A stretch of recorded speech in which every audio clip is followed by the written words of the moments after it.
Hello, friends, and welcome back to The Snoozy Scientist, where we gently explore the mysteries of our world, one sleepy yawn at a time.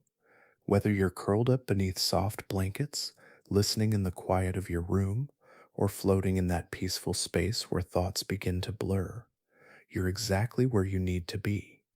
Tonight, we're not traveling somewhere far, we'll be drifting somewhere much closer, somewhere beneath our very feet. For as long as humans have walked the earth, we've believed ourselves to be its rulers.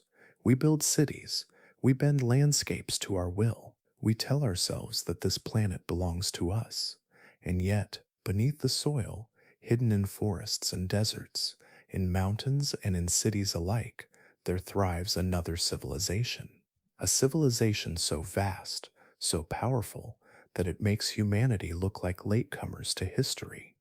A society older than us by more than 100 million years. Its population is almost unthinkable, quadrillions upon quadrillions of citizens. For every single human on Earth, there are millions of them. Their society was thriving while dinosaurs rose and fell. They have endured cataclysms that wiped out countless other species, while quietly building a world order that still thrives today. They farm, they build, they wage wars, and even take slaves. Without them, ecosystems would collapse. With them, life not only survives, it thrives. If they vanished tomorrow, life as we know it would unravel. Yet without us, their world would continue. And still, we step across their empire every single day without noticing. So we must ask a bigger, more uncomfortable question. Are humans truly the rulers of Earth, or are we just guests in their empire? Tonight, we'll wander softly into the hidden world of the ants to discover why many scientists believe they are the real rulers of our planet.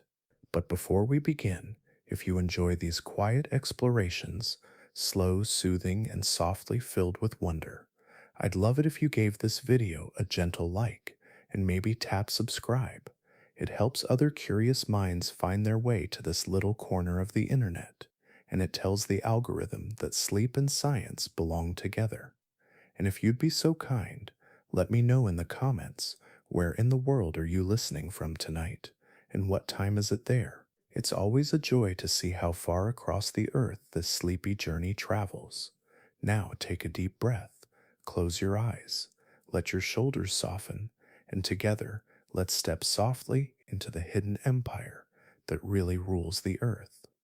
When we speak of ants, we often imagine something tiny, something almost invisible, a small insect crawling across a windowsill or scurrying away when we brush past the soil. Our eyes see them as small and insignificant, but the truth is that their world is anything but small. To understand their empire, we need to first step back, far back, and look at the scale of their presence with fresh eyes. Right now, scientists estimate that there are around 20 quadrillion ants alive on Earth. That number is so large, it is difficult to even imagine. 20 quadrillion is 20 million billion. If you tried to count them one by one, saying a single number every second, you would still be counting long after the stars above us had burned out. For every one human being alive today, there are several million ants.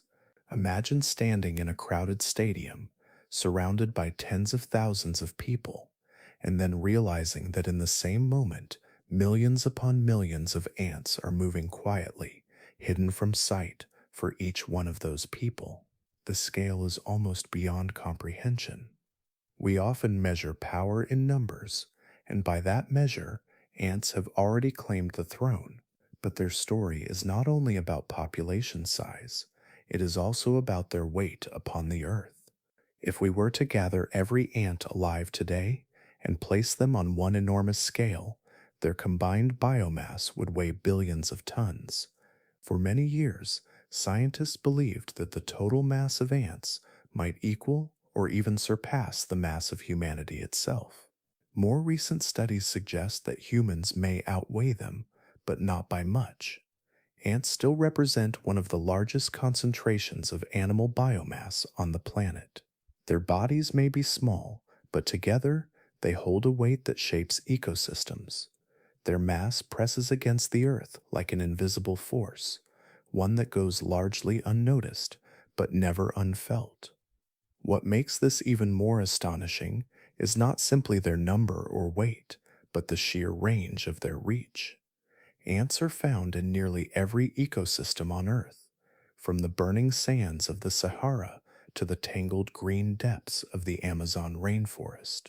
From the rocky mountainsides where few other creatures endure to the cracks in our sidewalks and the corners of our kitchens, they are absent only in the frozen wastelands of Antarctica and a few remote islands. Everywhere else, they are there, a living presence beneath the soil, inside the trees, along the rivers, and across the fields. Their empire is not limited by borders, climates, or landscapes. It stretches across continents without resistance, silently embedded in the rhythms of the earth itself. Imagine the scale of that reach.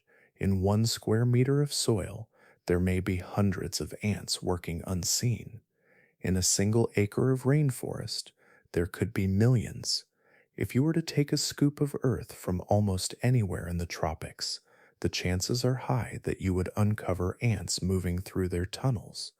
They are not isolated populations, fragile and rare. They are everywhere, numerous beyond measure, and constantly moving. The sound of the Earth's heartbeat is not a drum we can hear, but if it were, perhaps it would sound like the endless march of ant feet beneath the surface. Their scale is not only measured in numbers, weight, or distribution, it is also felt in their ability to shape their surroundings. In some forests, ants are the dominant life form, outnumbering all other animals combined. They occupy a role that few creatures can claim, standing as both predators and farmers, both engineers and warriors.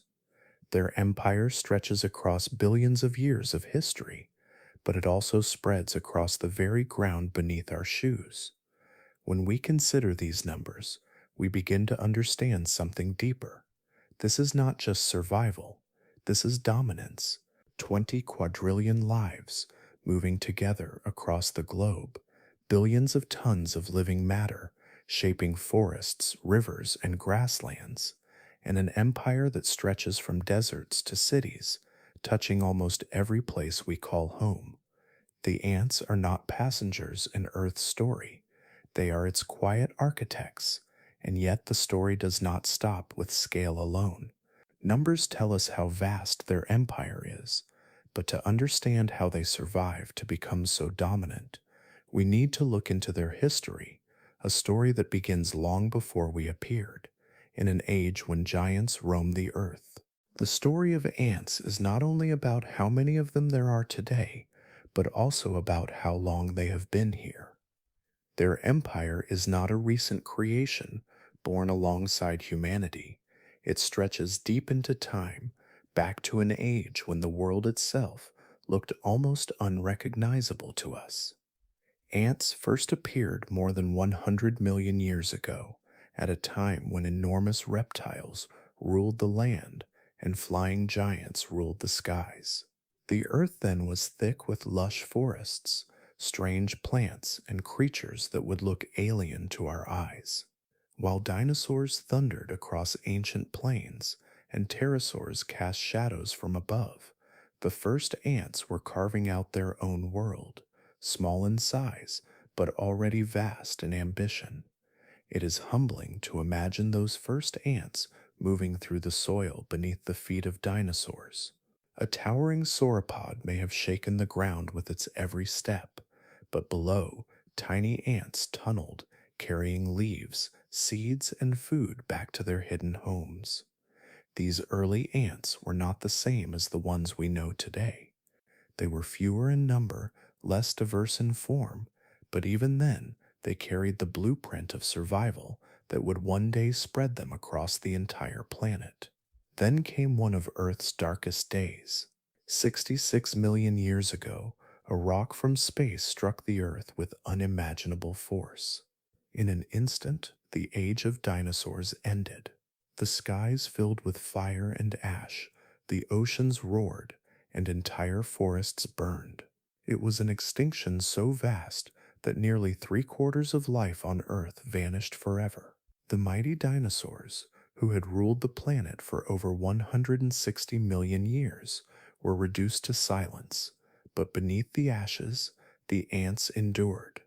While giants fell, these tiny creatures found ways to survive. Their small size allowed them to hide in cracks and burrows where fire could not reach. Their colonies built underground became safe havens when the surface world collapsed. They fed on whatever they could find, from seeds buried in the soil to the remains of creatures that had perished. They had no choice but to adapt, and that ability to adapt became their greatest strength. The asteroid impact was not the only trial they faced. Across their history, ants have lived through multiple mass extinctions, times when Earth itself seemed to turn against life. Volcanic eruptions that shrouded the skies in poison, ice ages that froze the land, and periods of intense warming that turned forests into deserts. Each wave of destruction swept away countless species, yet the ants, with their unity and resilience, managed to survive them all. Part of their success lies in their way of life. Ants live in groups where the survival of the colony outweighs the survival of any single ant. When conditions change, they can adjust their behavior, shifting from one food source to another, moving nests when the land grows hostile, and working together in ways that make them stronger than their size suggests. This flexibility, born millions of years ago, is what allowed them to withstand disasters that erased other creatures forever. Imagine watching the world through their eyes. The fall of the dinosaurs was not the end of life, but simply another challenge to endure. While giant reptiles vanished, ants carried on their work, clearing soil, recycling nutrients, and building tunnels. Their empire shrank and grew with the rhythm of Earth's shifting climate, but it never disappeared. In every age of catastrophe, they were there, waiting for the fires to die down and the forests to regrow. And so, as humanity stands proud in its brief moment of history, it is worth remembering that the ants were here long before us. They have already survived the end of worlds that would have crushed us. The question we must now ask is not only how they endured the past, but how their resilience shapes the story of life still unfolding beneath our feet. From their ancient origins to their survival through fire and ice, the ants remind us of something profound.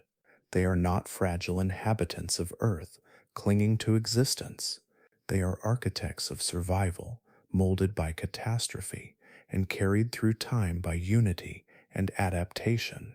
And as we look closer at their hidden cities, the story only grows more astonishing. If we lift our gaze above the ground, we see human cities, skylines of glass and steel, streets filled with light and sound, and the endless sprawl of our constructions.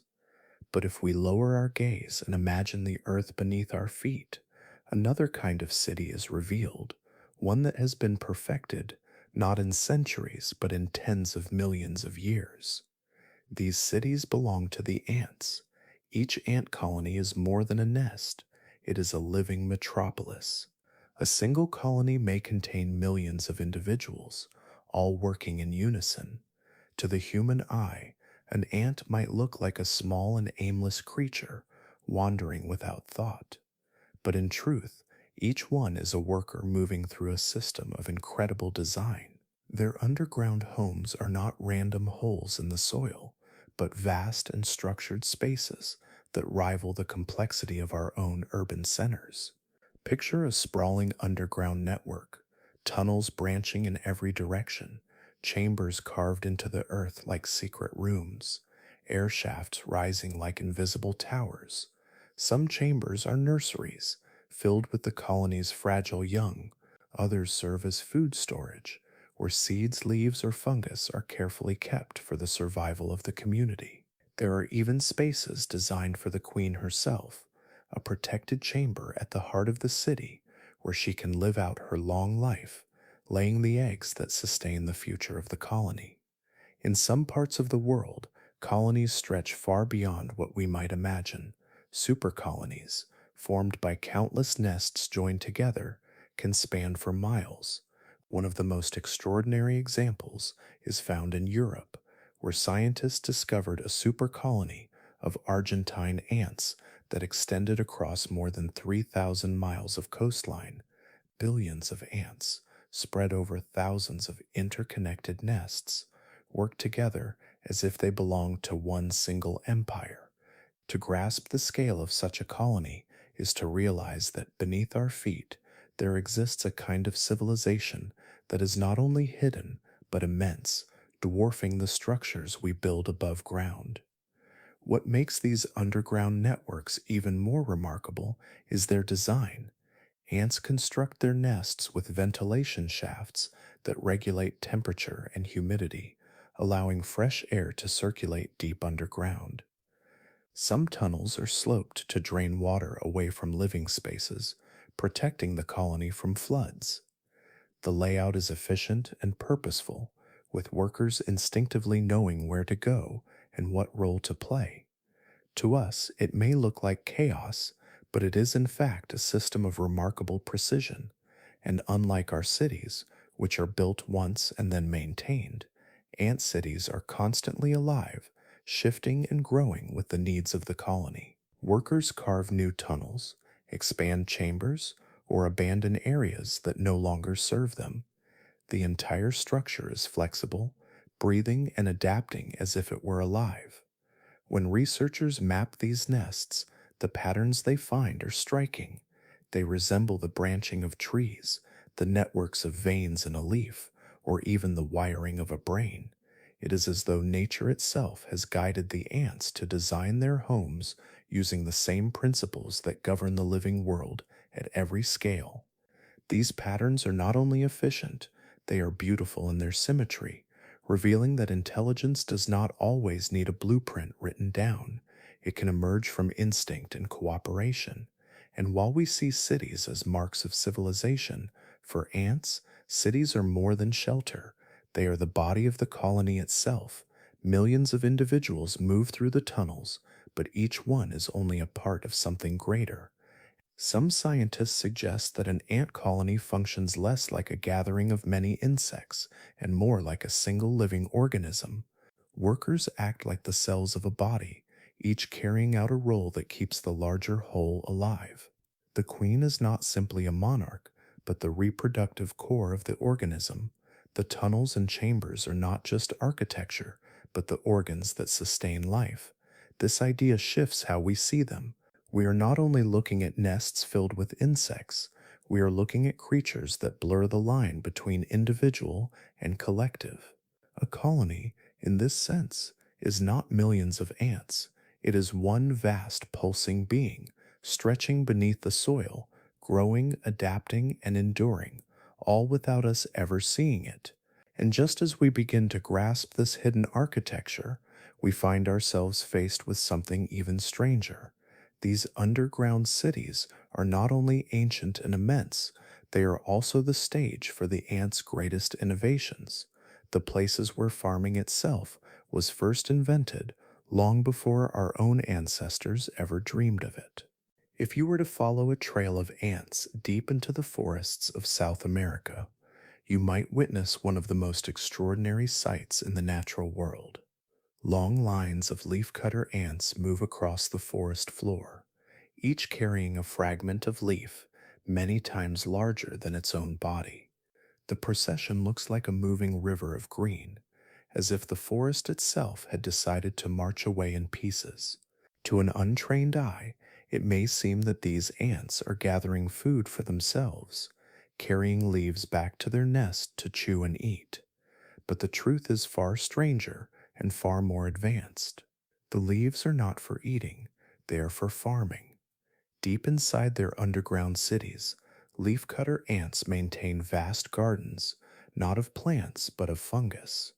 The leaves they collect are carefully cut into smaller pieces and then used to feed this fungus, which in turn becomes the true food source for the colony.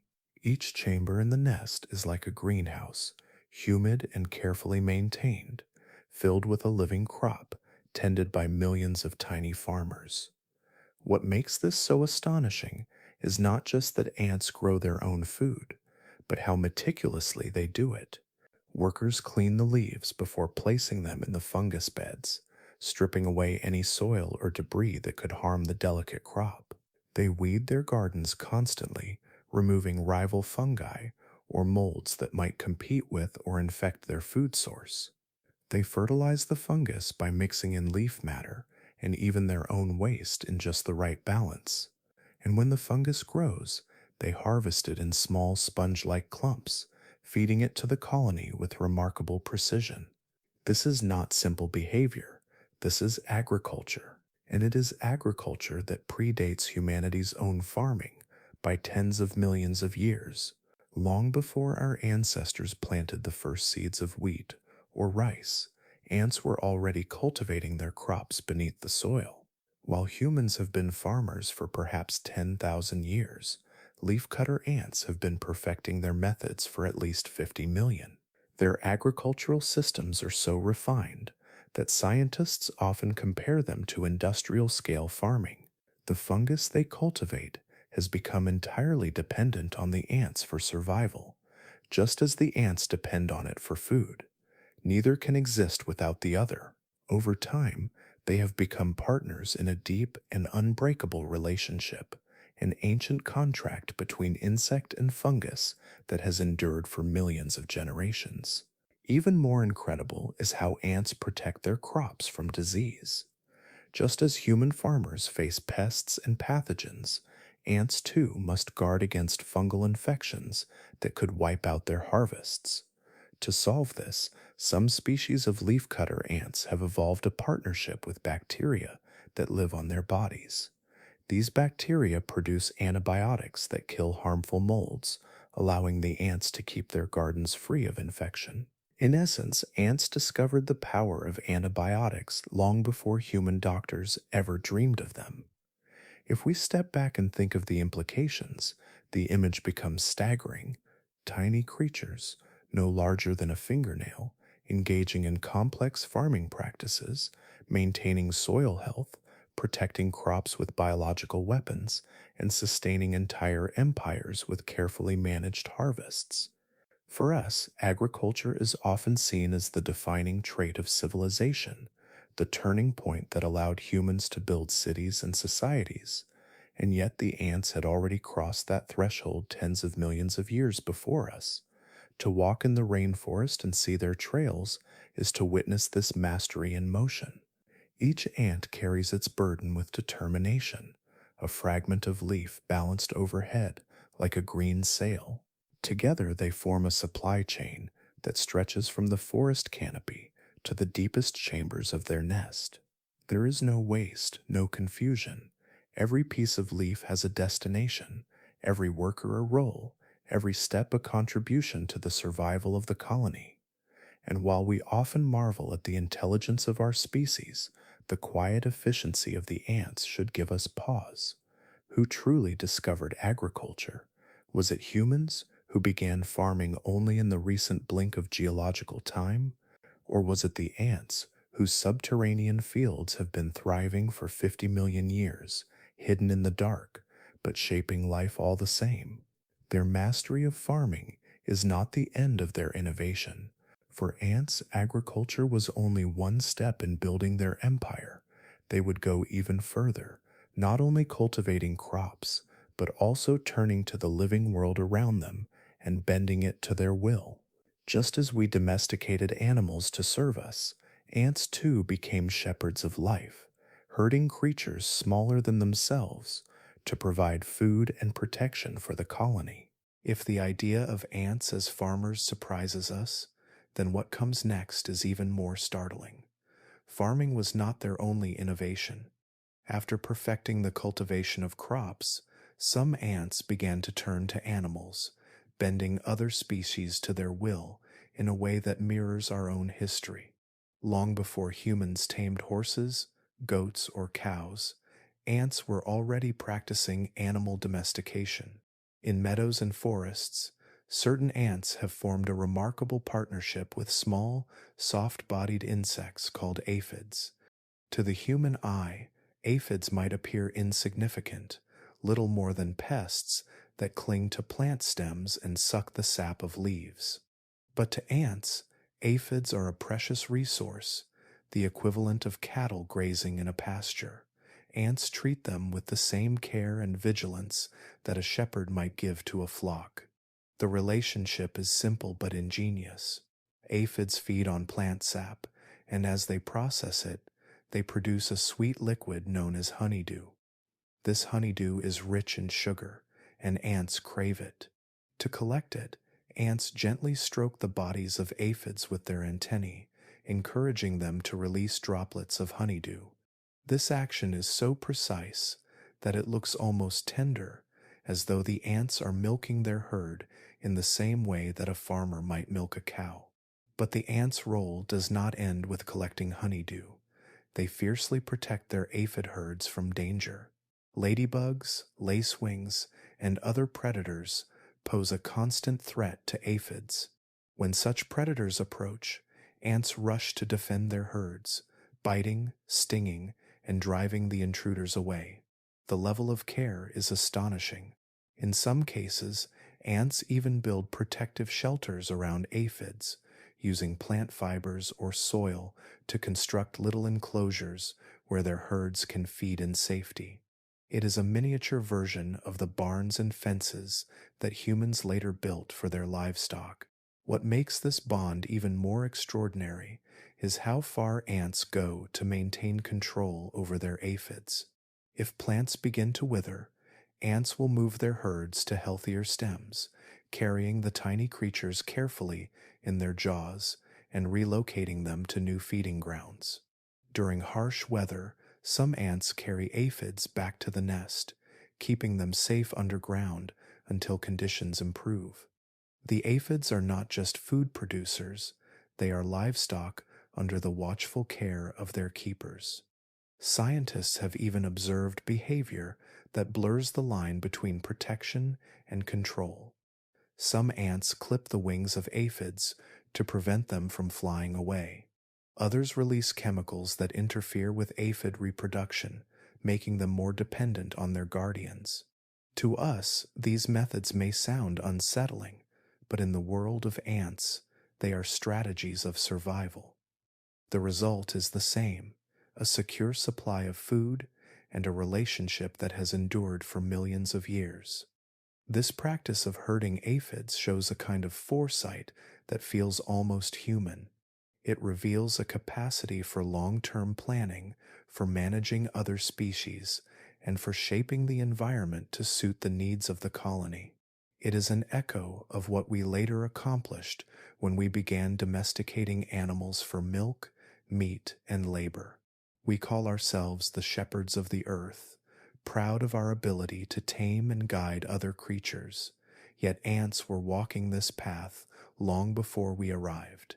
To watch an ant tending its herd is to glimpse a strange reflection of ourselves.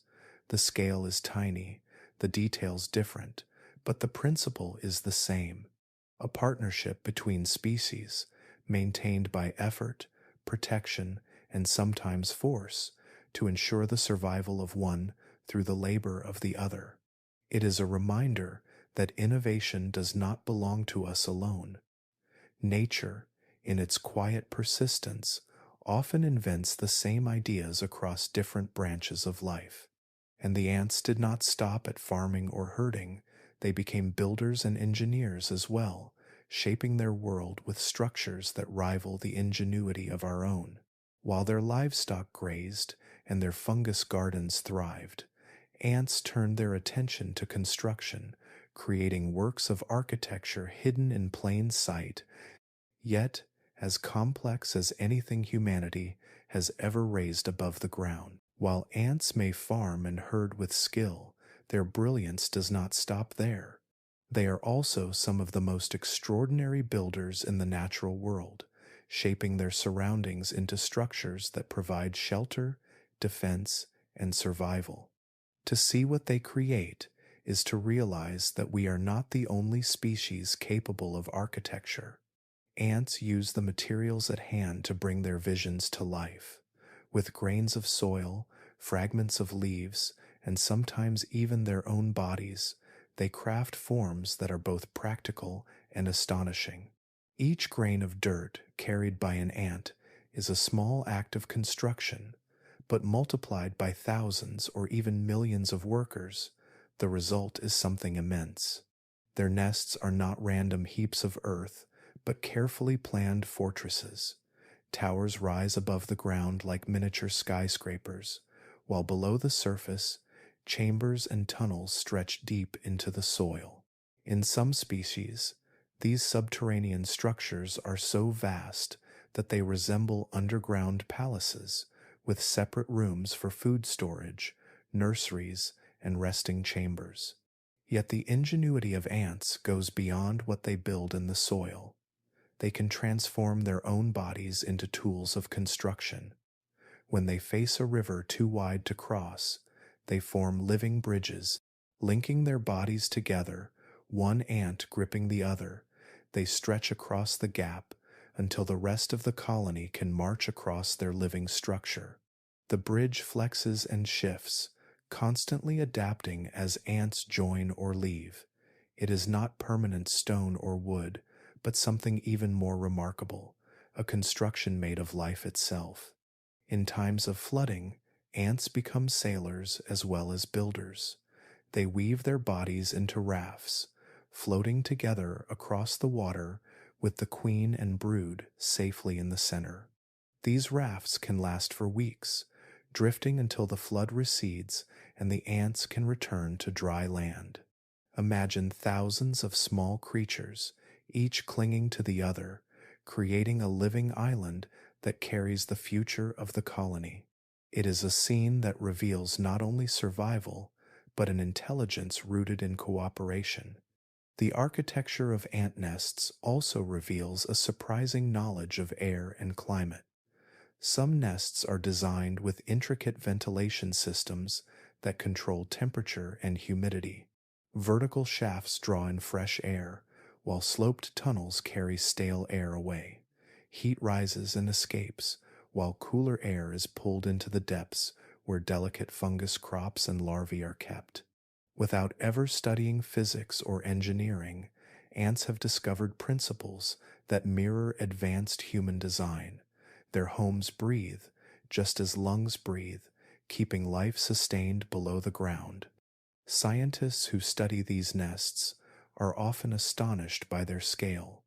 When liquid cement is poured into abandoned colonies and then excavated, the hardened mold reveals a structure so complex it looks like a city of coral.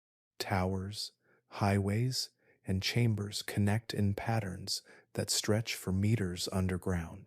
It is not the work of one mind, but of countless minds working together, each carrying a fragment of soil, each guided by instinct, yet collectively building something vast and ordered. To walk across a forest and see a mound of soil might seem ordinary, but within that mound lies an engineering project of staggering complexity. The walls are reinforced, the floors arranged, the ventilation precise, and the construction constant. Unlike our buildings, which remain static once completed, ant structures are alive with change. Workers rebuild collapsed tunnels, expand chambers when the population grows, and seal entrances when danger approaches. Their cities are flexible, growing, and shrinking with the rhythm of the colony's needs. And these creations are not merely for shelter, they serve as weapons and shields in a world filled with threats. A strong nest can protect against floods, predators, and rival colonies. The entrances are narrow and easy to defend, the chambers hidden deep, the queen secure in her private sanctum. The entire structure functions as both home and fortress, a place where millions can live, work, and thrive. When we think of engineers, we often picture humans with blueprints and tools, shaping the environment with machines and plans. But the ants, without tools or writing, have been doing this for millions of years. Their engineering is not born of conscious design as we understand it, yet the results are no less remarkable. Living bridges, floating rafts, ventilated towers, and underground palaces show that intelligence can take many forms. And while these structures already astonish us, they also prepare us for something even more unsettling. For ants are not only builders of cities and rafts, they are also warriors who march in vast armies, clashing with a ferocity that transforms entire landscapes. For all their skills, as farmers, shepherds, and builders, there is another side to the ant world, one that reveals just how far their civilization reaches. Ants are not only creators, they are also conquerors. When colonies collide, the soil itself becomes a battlefield, and the wars they wage are fought with a level of discipline and organization that seems almost impossible for such small creatures. Imagine a meadow on a summer afternoon. To the human eye, it is calm, filled with swaying grass and the buzz of insects. But if you look closer, at the very roots of the grass, a war might be unfolding. Ants march in formation, streams of bodies moving like rivers of life across the soil. Scouts run ahead, searching for weaknesses, while waves of soldiers follow behind, ready to overwhelm their rivals. It is not random chaos, it is coordinated combat, directed by signals that pass instantly through pheromones and touch. When two rival colonies meet, the numbers can be staggering. Millions of ants pour into the open, clashing in waves that leave the ground littered with the fallen. Each side fights with a kind of unity that makes them seem less like individual insects and more like an army operating as one. Workers and soldiers press forward with no hesitation, their lives given freely for the survival of the colony. The scale of these conflicts means that casualties are not counted in dozens or hundreds, but in millions. Entire generations of ants are lost in a single campaign, yet the colony continues on, undeterred, as if driven by something greater than any single life. Some species are particularly infamous for the wars they wage. Army ants, for example, are relentless raiders. They do not build permanent nests, but instead move in vast swarms, overwhelming everything in their path. When they march, the ground itself seems to ripple with their movement. Any creature too slow to escape is surrounded and consumed. It is a living tide of soldiers, blind but perfectly coordinated, each one guided by the chemical trails of the others. For these ants, war is not an occasional event, it is a way of life, a constant movement of conquest. Other species, like the red imported fire ants, fight wars that leave scars on entire landscapes. Their battles with rival colonies can stretch across fields and gardens, with thousands of soldiers locked in combat above ground, while countless more dig and strike beneath. When these armies meet, their struggles can last for days, the soil turning into a battlefield where victory means control of valuable territory and resources. What makes these wars even more striking is the strategy behind them. Some ants use flanking maneuvers, circling their enemies to attack from multiple sides. Others create barricades with their bodies, forming defensive walls that shield the queen and the young. In some cases, columns of ants sacrifice themselves to block tunnels or entrances, buying precious time for the rest of the colony to regroup.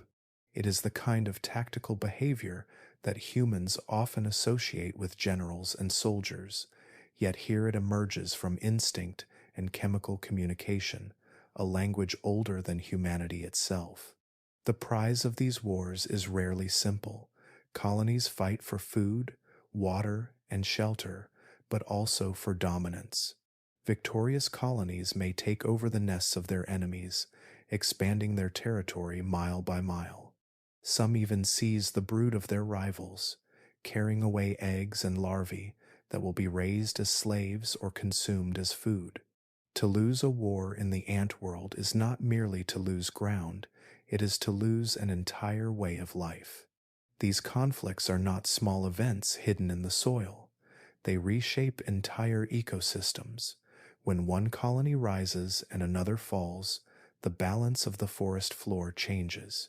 Plants may thrive or wither, depending on which ants spread their seeds.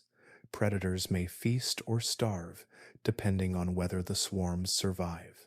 The outcome of these wars echoes far beyond the battlefield, altering the very landscape where they are fought.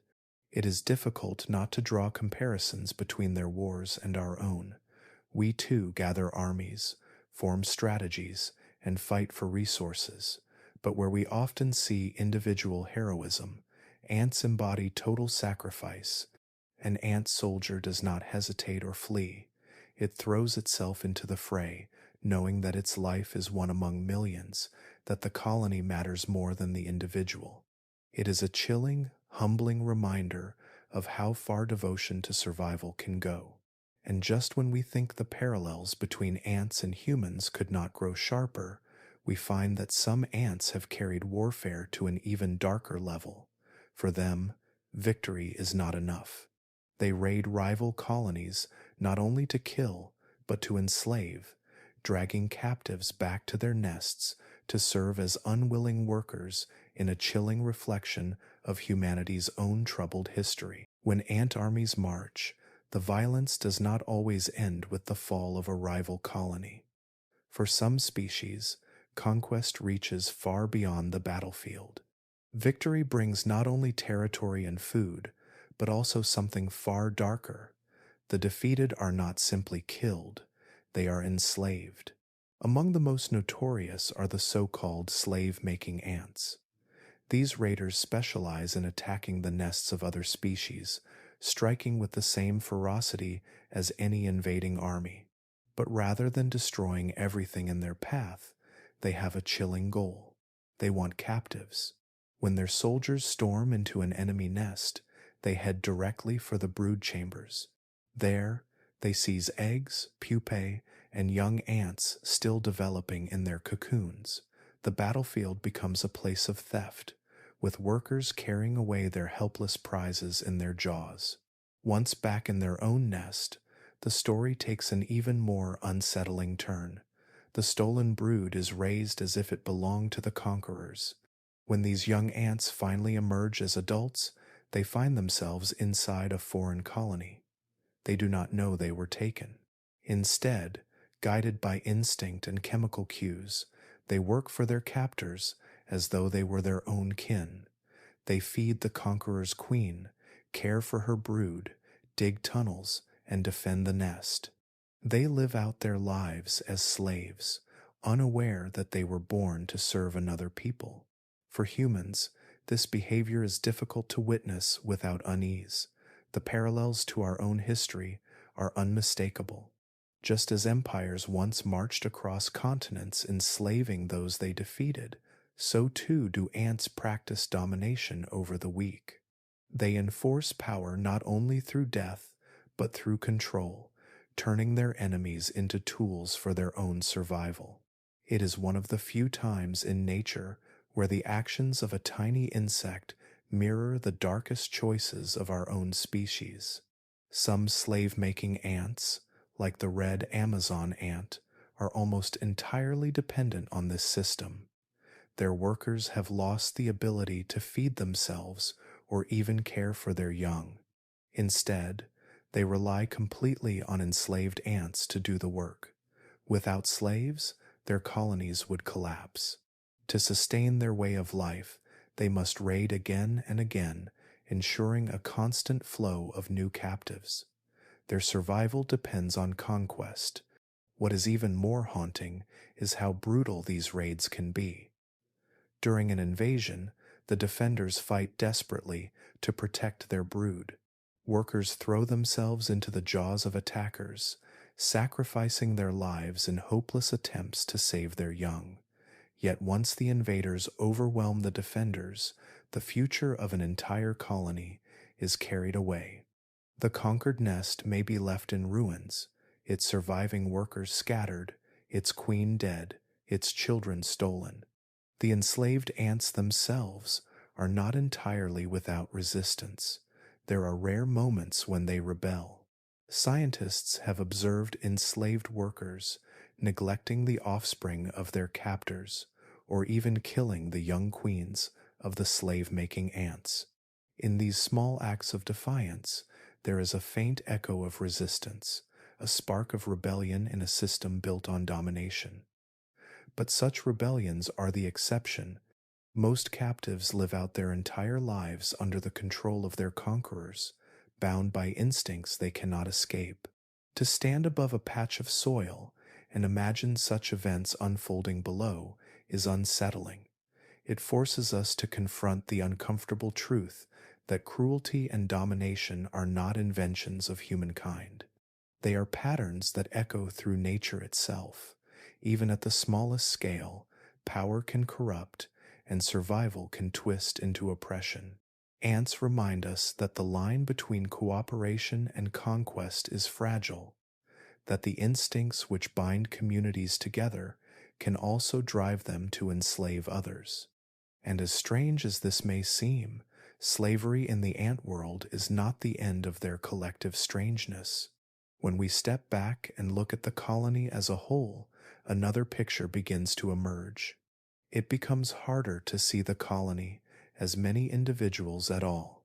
Instead, it begins to look like something else entirely, a single great organism made of countless bodies working in harmony, as if millions of ants are acting as one. If we step back from the chaos of ant wars and look at a colony as a whole, something extraordinary becomes clear.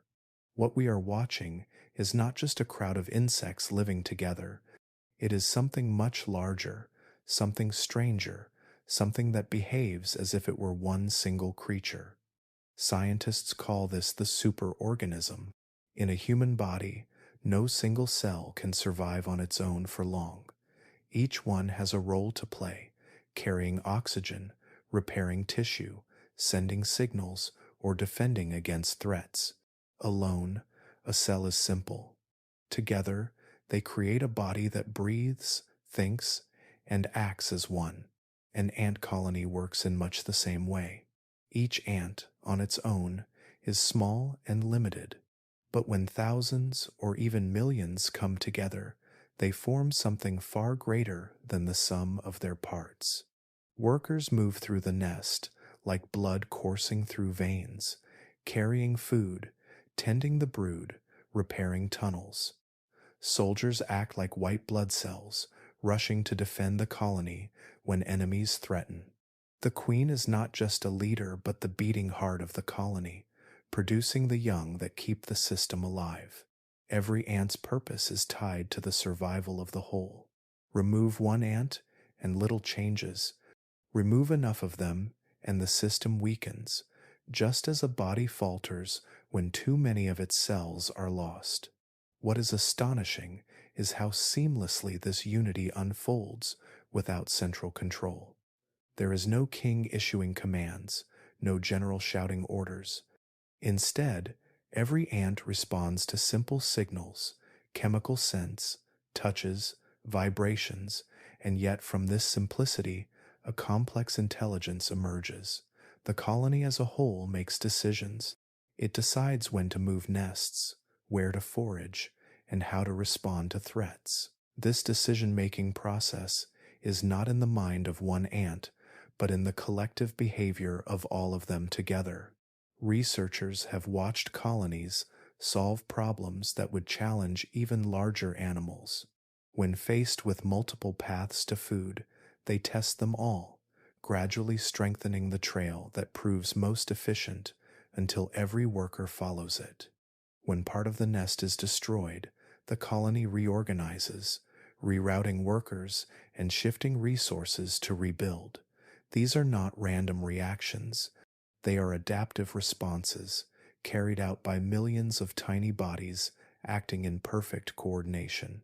To some scientists, this collective behavior makes a colony feel less like a group of ants and more like a giant alien intelligence pulsing just beneath the soil. If we measured the colony as a single creature, it would be vast. Millions of legs working in unison, millions of jaws cutting and carrying, millions of tiny brains firing together in a chorus of instinct. And yet, it is not chaos. It is order, refined by over 100 million years of survival. The idea of the superorganism stretches our imagination. It asks us to see intelligence not only in individuals, but in the patterns created when many come together. Just as neurons in our brains do not think alone but form thought together, so too do ants create something larger than themselves. In this way, a colony is a mind, though not a mind like ours. It is a different kind of awareness, one that emerges from countless interactions, one that belongs not to a single ant, but to the collective. And this collective way of life brings immense advantages. While a lone insect may die easily, the colony endures. Workers sacrifice themselves without hesitation because their value lies in the whole, not in the individual. If soldiers fall in battle, others take their place. If food runs short, workers ration it. The strength of the colony is its ability to act as one, adapting faster than any individual could. But as remarkable as this is, it raises an unsettling question. When we look at a colony, are we really seeing millions of ants? Or are we seeing one vast creature spread across the soil, thinking, moving, and acting with a will of its own? The answer is difficult to grasp, for it forces us to reconsider what it means to be alive, what it means to be intelligent, and whether individuality itself is the only path to survival. And if the superorganism is already strange enough, there is another layer to uncover. For the unity of the colony depends on communication, a chemical language older than words, a network that functions like an invisible internet running through the soil. If a colony truly behaves like a single great organism, then communication is the lifeblood that holds it together. For humans, that lifeblood is speech, writing, and technology. For ants, it is something far older, far more primal, and yet astonishingly effective. Ants speak in chemicals. Their language is made of pheromones, invisible signals that drift through the air or cling to the ground, carrying instructions, warnings, and information with perfect clarity. To understand how this works, imagine watching a line of ants crossing a patch of bare soil. At first, the path looks like nothing more than a trickle of insects moving in one direction, but soon the trickle becomes a stream, and then a river, until hundreds are flowing back and forth in perfect order. How do they all know where to go? How do they know which path leads to food and which path leads to home? The answer lies in a trail of pheromones laid down by the first scout to discover the prize. That scout, upon finding something valuable like a crumb of food, does not carry the discovery alone. Instead, she marks the ground with a chemical signal as she returns to the nest.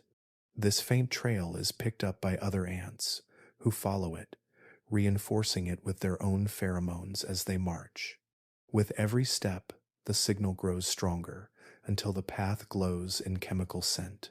Soon, the entire colony seems to know where the food lies, as if the message has spread instantly across millions of minds.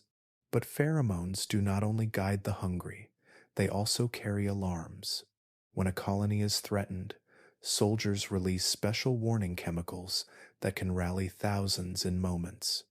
The effect is immediate and powerful. Workers that were tending the brood or gathering food drop their tasks and rush to defend. In the same way that a sudden alarm bell can send humans running into action, these invisible signals ignite instant coordination. No words are spoken, no sounds are made, yet the colony reacts as one. There are also pheromones for peace and order, subtle scents that help regulate daily life. Some mark territory, signaling to rivals that a certain patch of soil is already claimed. Others calm the colony, helping to reduce tension when millions of bodies are pressed together in tight quarters. Even the queen uses chemicals to maintain her rule. Through pheromones, she broadcasts her presence, reminding every worker of her authority and suppressing their instinct to reproduce. In this way, her scent alone governs the entire empire. When we compare this to our own networks, the similarities are striking. Humans invented the internet to share information quickly across great distances. Ants perfected something similar long before us, a chemical internet that is ancient, flawless, and everywhere. Their messages may not be typed or spoken, but they move with astonishing speed and accuracy. A trail can reach thousands in seconds. A warning can mobilize an army in moments. A signal from the Queen can guide millions for years. What makes this even more remarkable is how flexible these signals are. Ants can layer messages, combining scents to create complex instructions. A path may not only say, food this way, but also danger nearby, or reinforce quickly. The meaning changes with concentration, direction, and context. It is as if their language has multiple channels running at once, all carried on the same invisible thread. To our senses, it is silence, but to theirs, it is a constant stream of information, weaving the colony together in perfect harmony. Watching them, it is hard not to marvel at the elegance of this system. We rely on wires, satellites, and servers to keep our world connected, and even then, our networks falter. Ants, using nothing more than chemicals on the air and soil, achieve coordination on a scale that dwarfs our own. They do not need electricity or machines. Their network is written into their very biology, passed down through millions of years of evolution, tested and perfected with every generation. And yet, this invisible web of communication is not simply about efficiency.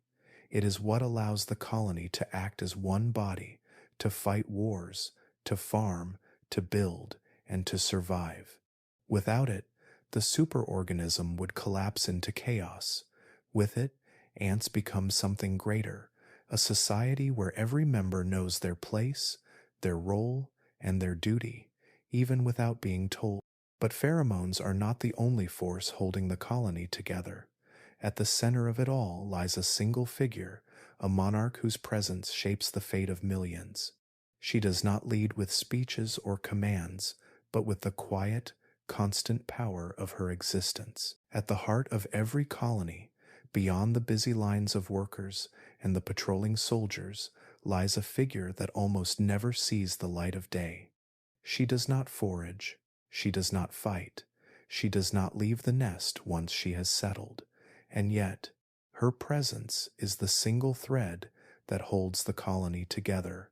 She is the queen, and in the strange empire of ants, her power is absolute. The queen is unlike her workers in both form and destiny. Where they are small and tireless, she is larger, with a body built for reproduction. Her life begins in a flight, when young princesses rise into the air with males from other colonies, joining in a dance above the soil that ensures the mixing of bloodlines. Once she has mated, sometimes with several partners, she carries inside her enough genetic material to last for decades. She will never need to mate again. With her task complete, she drops her wings, burrows into the earth, and begins her reign in darkness. From that moment on, the queen devotes herself entirely to creation. Her only duty is to lay eggs, but this task is no small one. In her lifetime, a single queen can produce millions of offspring. Day after day, season after season, She fills chamber after chamber with the eggs that will become the workers, soldiers, and even future queens of her empire. It is a staggering output, a rhythm of life that sustains the entire society. Her role is not simply biological, but symbolic. The workers sense her presence through chemical signals that wash through the nest like invisible currents. These signals suppress their urge to reproduce, reminding them that she alone carries the destiny of the colony. They clean her, feed her, and guard her with fierce devotion, for they know that without her, their world will unravel. The queen is not a ruler in the human sense. She does not issue orders, she does not direct traffic, yet her existence shapes every moment of the colony's life. And her reign is long. While most ants live for only weeks or months, the queen can endure for decades. She may see generations of workers live and die while she remains, constant and unchanging, deep within the nest. In some species, queens have been known to live for nearly 30 years, outlasting almost every creature of their size and surpassing the lifespans of many larger animals. To the colony, she is not only the founder, but the eternal presence, the living root from which all life flows.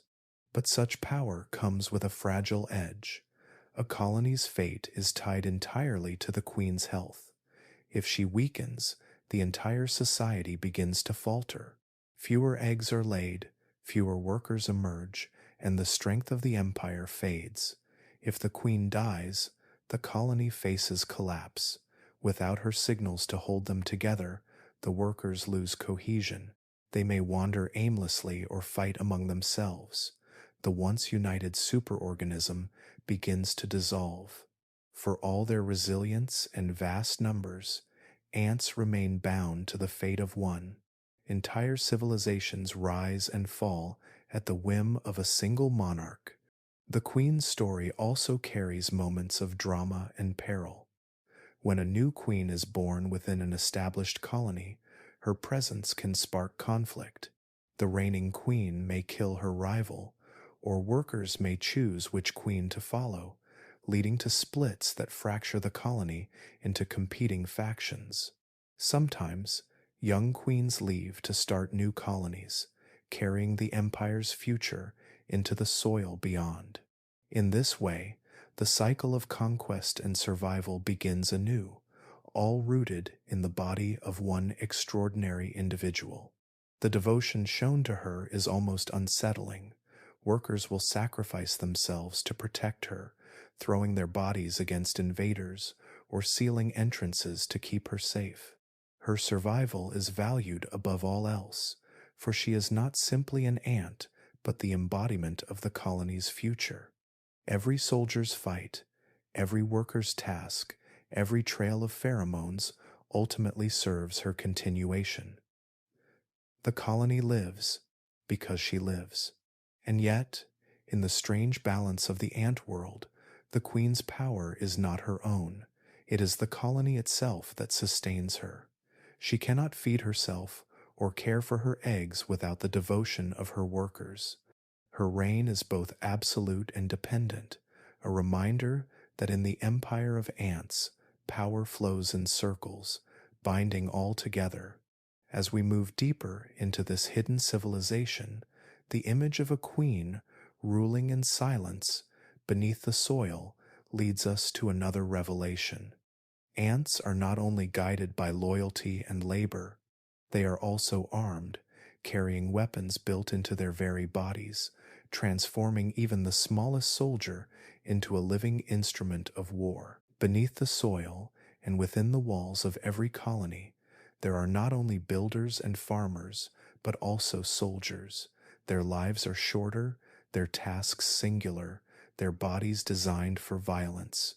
Where the queen creates and the workers sustain, the soldiers exist to fight, and nature has armed them with an arsenal that seems pulled from the pages of science fiction.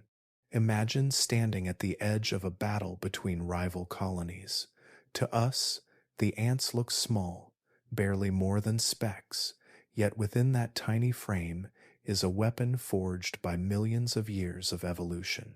Some carry stingers filled with venom, sharp needles capable of piercing the skin of predators many times their size. A single sting from certain species can cause pain, swelling, even death in animals that dare to disturb the nest. For the fire ant, the sting delivers a fiery burn that lingers long after the soldier has fallen, a warning to anything bold enough to intrude again. Other species fight not with stingers, but with sprays. The formicin ants, for example, can eject streams of formic acid from their bodies, a chemical weapon so effective that it can blind, burn, and overwhelm enemies instantly. Watching them, you see soldiers bending their bodies forward, aiming with precision, releasing jets of acid that cloud the battlefield with invisible danger. To their enemies, it is chaos. To the colony, it is perfect defense. Then there are the trapjaw ants, perhaps some of the most extraordinary warriors of all. Their jaws are enormous compared to their bodies, hinged like the blades of a bear trap. When triggered, they snap shut at speeds faster than the blink of an eye. This strike is not only a weapon to crush prey or sever limbs, but also a tool for movement. Scientists have filmed trapjaw ants snapping their jaws against the ground so violently that their entire bodies are launched into the air, flipping them backward to escape predators or forward to attack again. It is a living weapon so fast, so precise, that it challenges the limits of muscle and motion. In some colonies, specialized soldiers act almost like living fortresses. Turtle ants, for instance, have heads shaped like shields, broad and flat, perfect for plugging the entrances to their nests. When intruders try to enter, these soldiers simply press themselves into the openings, their armored heads forming unbreakable doors. Against such defense, predators are left clawing at a wall of living stone, and then there are ants that fight with toxins so strange they seem otherworldly. The bullet ant of South America delivers what is often described as the most painful sting of any insect on Earth. The pain is said to burn, throb, and radiate for hours, leaving even the strongest human trembling and incapacitated.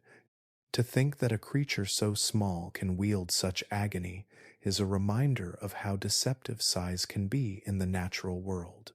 What binds all these warriors together is not only their weapons, but their willingness to use them without hesitation. A soldier ant will fight to the death without thought of retreat, hurling itself against enemies far larger than itself, because survival is never about the individual. Each soldier is disposable. What matters is the safety of the queen, the brood, and the colony as a whole. To us, such sacrifice may seem unthinkable, but to the ants it is instinct, as natural as breathing.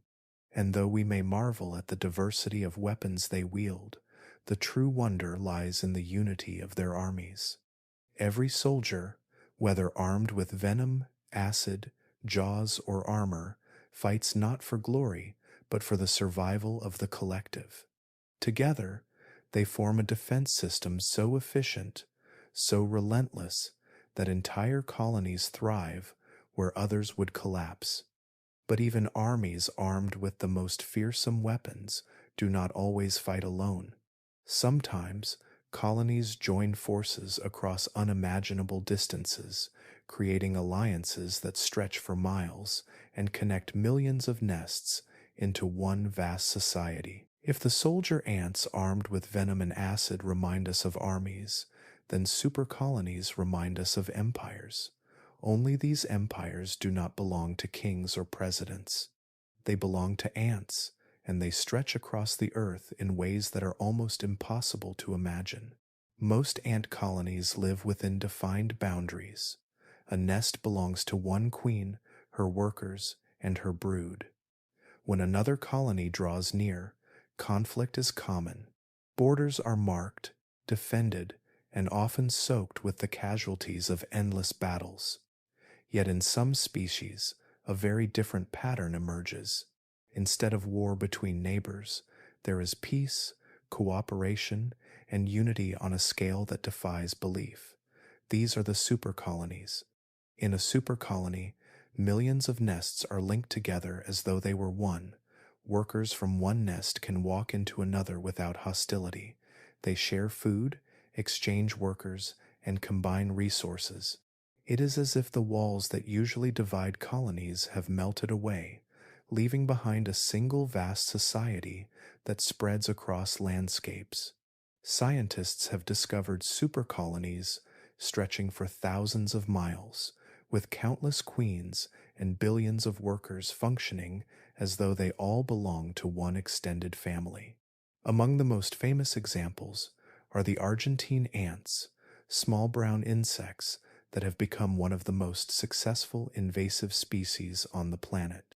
Originally from South America, they have spread to every continent except Antarctica, hitching rides in soil, cargo, and plants moved by humans. Once established, they do not just survive, they conquer. Their nests do not stop at the edge of a field or the border of a city. Instead, they link together, forming cooperative societies so vast that they defy our understanding of what an insect colony can be. In California, researchers uncovered an Argentine ant supercolony stretching nearly 600 miles along the coast. Every nest along this range recognized one another as kin, and workers traveled freely between them without conflict. On the other side of the world, in Europe, another supercolony extends for thousands of miles across Spain, Italy, and France, covering a span that rivals the size of entire nations. Even more astonishing, when ants from these European colonies were brought into contact with ants from the California supercolony, they behaved as allies, not enemies. Despite being separated by oceans and continents, they recognized one another as part of the same global network. The scale of this cooperation is unlike anything else in the animal kingdom. While humans form nations and alliances that often fracture and fall into conflict, Argentine ants seem to have built a society without borders, a system where aggression is replaced by collaboration. Millions of nests, billions of workers, countless queens, all moving as if they were parts of one body. Some scientists argue that these supercolonies represent the largest cooperative societies on Earth, far larger than anything humans have ever created. This unity gives them a terrifying advantage. Native ants and other insects cannot compete against a force of this magnitude. Where Argentine ants spread, they push out rivals, reshape ecosystems, and dominate food resources. Their success is not only due to numbers, but to the fact that those numbers are not divided by internal wars. Every nest works toward the same purpose, every worker fights for the same cause, and the combined strength is overwhelming. And yet, there is something deeply unsettling in this idea. What we see in these ants is not just cooperation, but a glimpse into a form of civilization that is both alien and strangely familiar.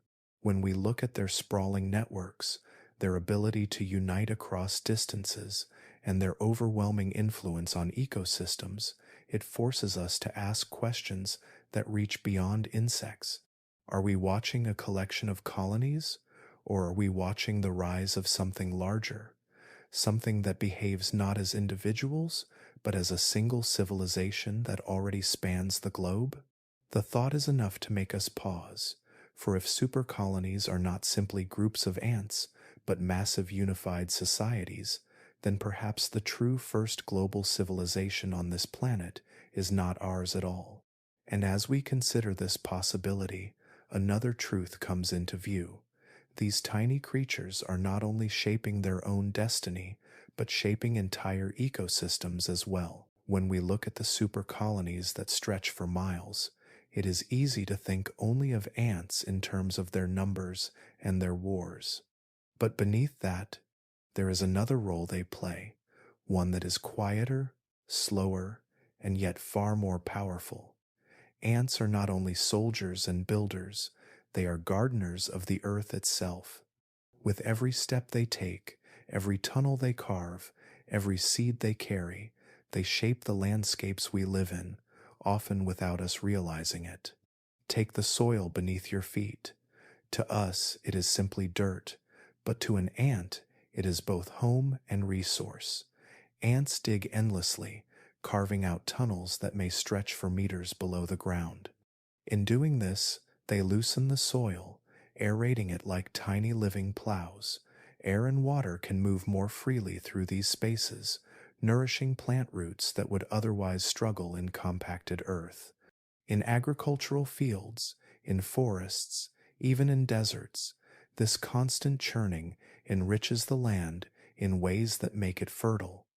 Without it, many plants would find it harder to grow. But ants do not stop at digging. They also move soil particles from one place to another, carrying them up from below as they excavate their chambers. These particles mix nutrients through the layers of dirt, creating balance where otherwise minerals would remain locked away.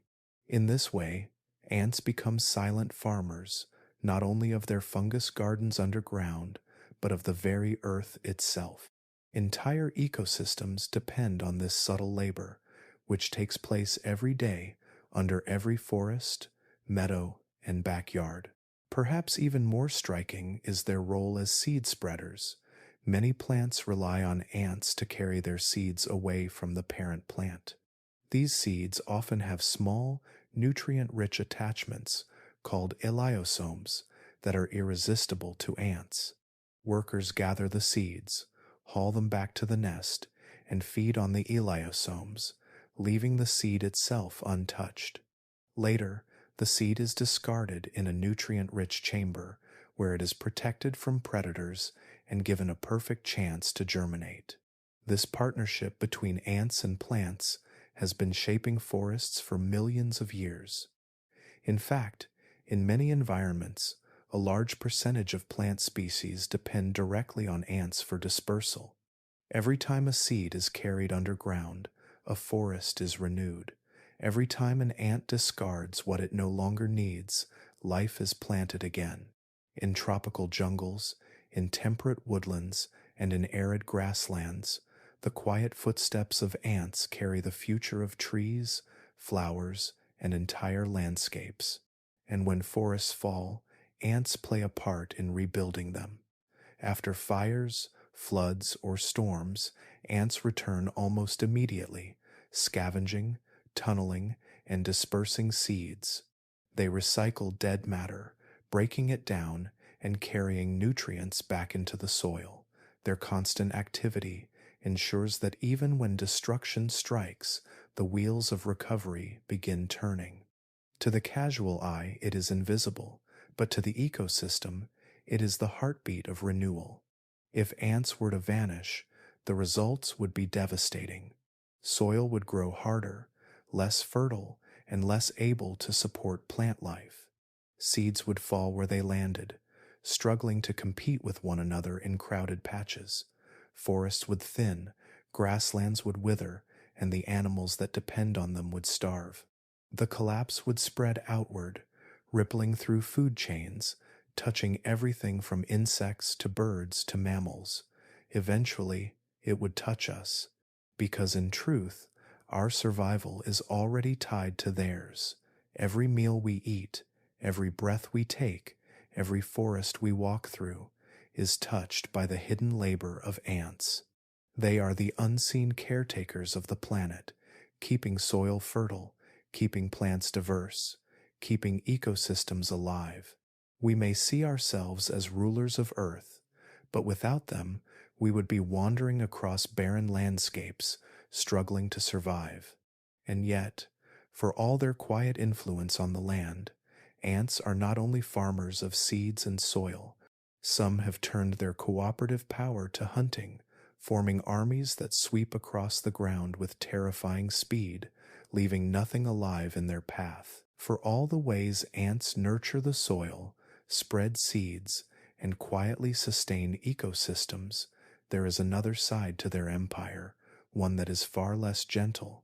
Ants are not only caretakers of the earth, they are also hunters, and among them, few are as fearsome as the army ants. Army ants do not build permanent nests. They are wanderers, living in temporary bivouacs made of their own bodies, clinging to one another in tangled, living walls that protect the queen and her brood. Each day, when the colony is hungry, the walls open and a river of ants surges out into the world.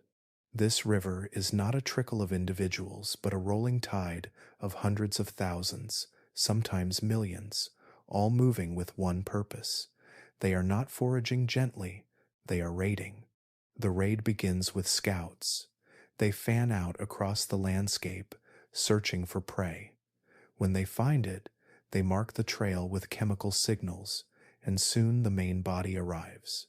What follows is unlike anything else in the animal kingdom. The swarm closes in from every side, a living net that tightens with each passing second. Crickets, beetles, spiders, even small vertebrates like lizards or frogs are surrounded and overwhelmed. There is no hesitation, no chance of escape. Once the swarm descends, death is certain. The feeding frenzy that follows is astonishing in its speed. Prey is torn apart within minutes, its pieces carried away by workers streaming back to the bivouac. Nothing is wasted. Flesh, exoskeleton, even the bones of small animals are stripped clean. In the wake of the swarm, the ground is bare, silent, and lifeless, as though nothing had ever lived there at all. These raids can reshape entire landscapes for the brief hours they pass through. Birds follow the armies, feeding on insects that try to flee. Mammals scatter from the advancing wall.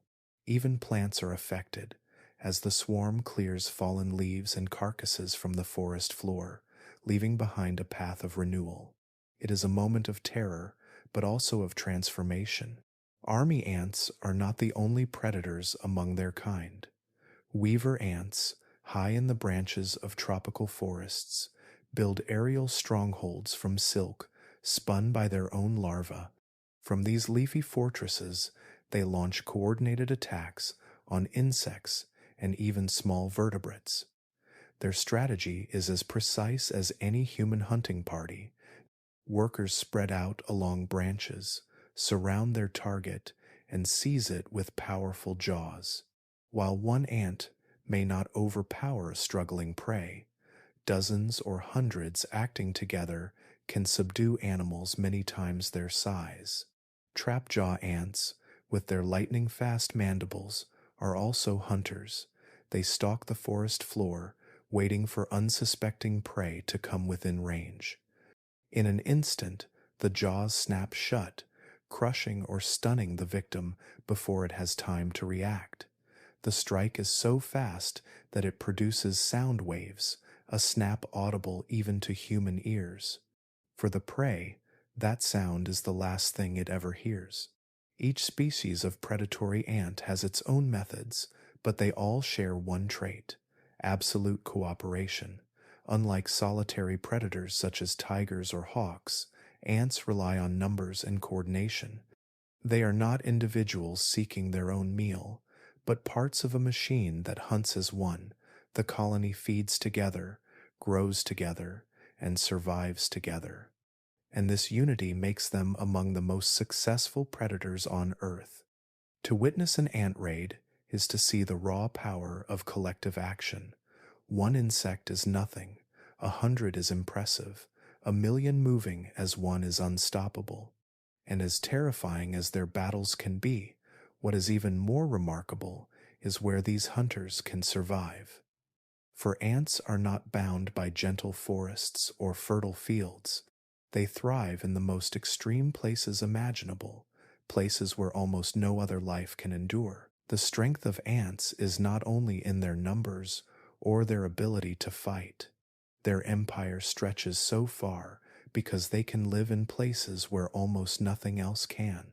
From burning deserts to frozen mountains, ants have learned to adapt to conditions that test the very limits of survival. Picture the Sahara Desert, a place where the sun beats down with such intensity that the sand can grow hotter than boiling water. Few creatures dare to wander across it in the middle of the day. Yet here, against all odds, desert ants thrive. They do not scurry about aimlessly. They move with astonishing precision, darting out of their underground nests in the hottest hours when predators retreat from the heat. Their legs are longer than those of many other ants, keeping their bodies lifted above the scorching surface. Every second is calculated. They race out to gather food from the remains of creatures that have perished in the heat, then sprint back before their bodies overheat. What makes them even more remarkable is their navigation.